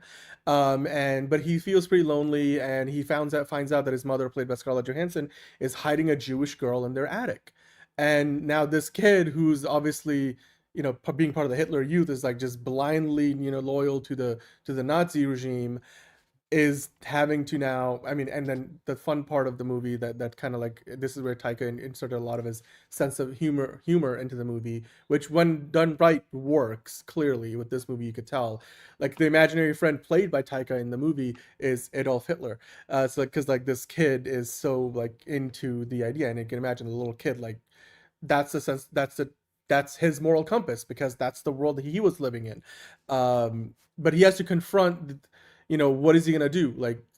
Where does this sense of morality lie? And then the way Jojo Rabbit kind of plays out, it's just it's just beautiful in all the right ways, and it's a really good movie. And it goes to show you when Taika Waititi is doing his thing and he's at his game, like he could totally he can make some of the best movies that tell some of the best stories you'll ever see, in terms of just ones that touch your heart. And that also, like, it's nothing like The Boy with in striped pajamas, like it's nothing like that movie. There's a lighter some tone to it, but it also is very poignant at times. And yeah, I mean, you got give him credit for Ragnarok, but he also made Love and Thunder. So he's been hit or miss. I think what he was talking about here, M2G, is the idea that the themes of Jojo Rabbit, because, like, look, here's the thing, the idea of the Nazis and fascism, and fighting against that, and rising up against that as a resistance movement, that's something George Lucas based Star Wars on from day one. Like, that's literally what Star Wars has been from its inception. Like, the Empire was based on the idea of, like, fighting against the Nazis and World War II and the Kurosawa films. Like, it's just, that's already been part of Star Wars DNA from the beginning. And that's why Andor was such an amazing show, because Tony Gilroy went back to that origin of Star Wars as a mythology, and built on it and made it into something that felt like you're watching Game of Thrones in the world of Star Wars. I mean, and although, like, without all the sex scenes and nudity and all that excess, and it works so well. It works so well, brilliant. Probably some of the best stuff that they've ever done. And Taika Waititi could do something similar, but we'll do it with more of a sense of humor. But at the same time, when the emotional beats hit, it would be perfect. So MTG, look, whenever we do get a Taika Waititi movie that he's been working on, and it actually comes out, or maybe it's a trilogy, I would hope that it is going to take those sensibilities, what he did with Jojo Rabbit, and it fits perfectly with what Star Wars has always been about from the beginning.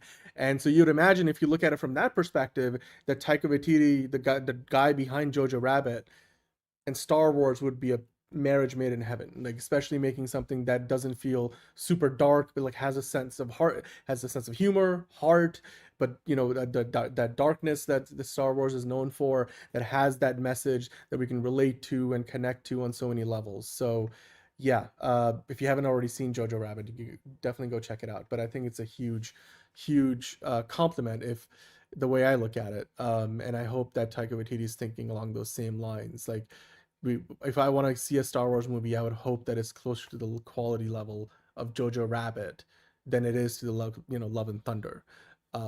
Ragnarok was also great, by the way. Again, like, just think about it, John. Thor loses so much in Ragnarok.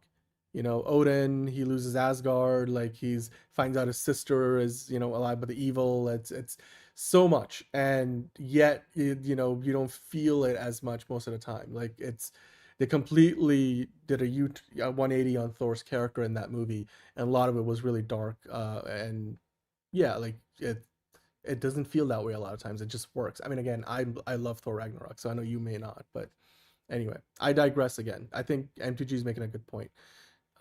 Yeah.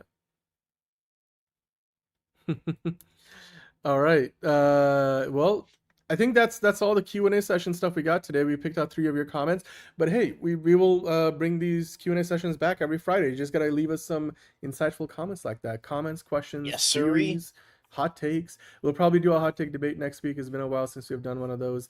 But hey, you guys can give us a few minutes. We'll be back live with the Fancast Friday, Spider-Man 5 villains for the MCU. I mean, Spider-Man 4 isn't out yet, but we know Tom Holland's got a deal for 3 movies, so we figured we might as well do a fan casting for villains of the next one. So however many are left, I guess, because we're gonna have probably like 7 of them in the brand new day. So whoever's not in there, I guess we'll be fan casting for the next one. So yeah, we'll see you guys there. And then if you want to vote for a Tier List Tuesday, the poll is now up on the community post section, so you guys can go check it out there. John, this was the last DCU Daily of the week, so if you guys are not going to join us for Fancast Friday, then we hope you have a great weekend. It is, of course, Super Bowl weekend, so we hope you enjoy the game or the commercials, whatever the reason is that you're going to be tuning in. Go to the movies, let us know what you come up with on Monday, and stay safe while you do it all. Stay safe if you're out there, if there's weather. It's insanely cold on on the East Coast, so definitely stay warm, and take care of yourself. Bring your pets inside. we'll see you next time on another episode of DCU Daily. Hit that in. It's another project that's been blessed from the beginning. There's the shot right there. That. Okay, we don't need to see Right there. Hey, buddy. Eyes up here. Now you want to get nuts? Let's get nuts. Here we go. Victory mine. Ask me how am I doing? I'm telling you, really, I'm doing sublime. I never wait in a stewardess line. I just go do it. I'm moving my time. Really had nothing to do with it. How am I moving? I'm moving like you wanna shine. Follow my lead. Don't listen to lies. I had to put me all in the line. That's why I know that victory's mine. I prefer Jared Leto.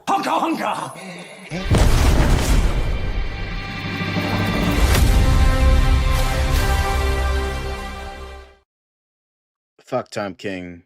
Fuck Jeff Snyder.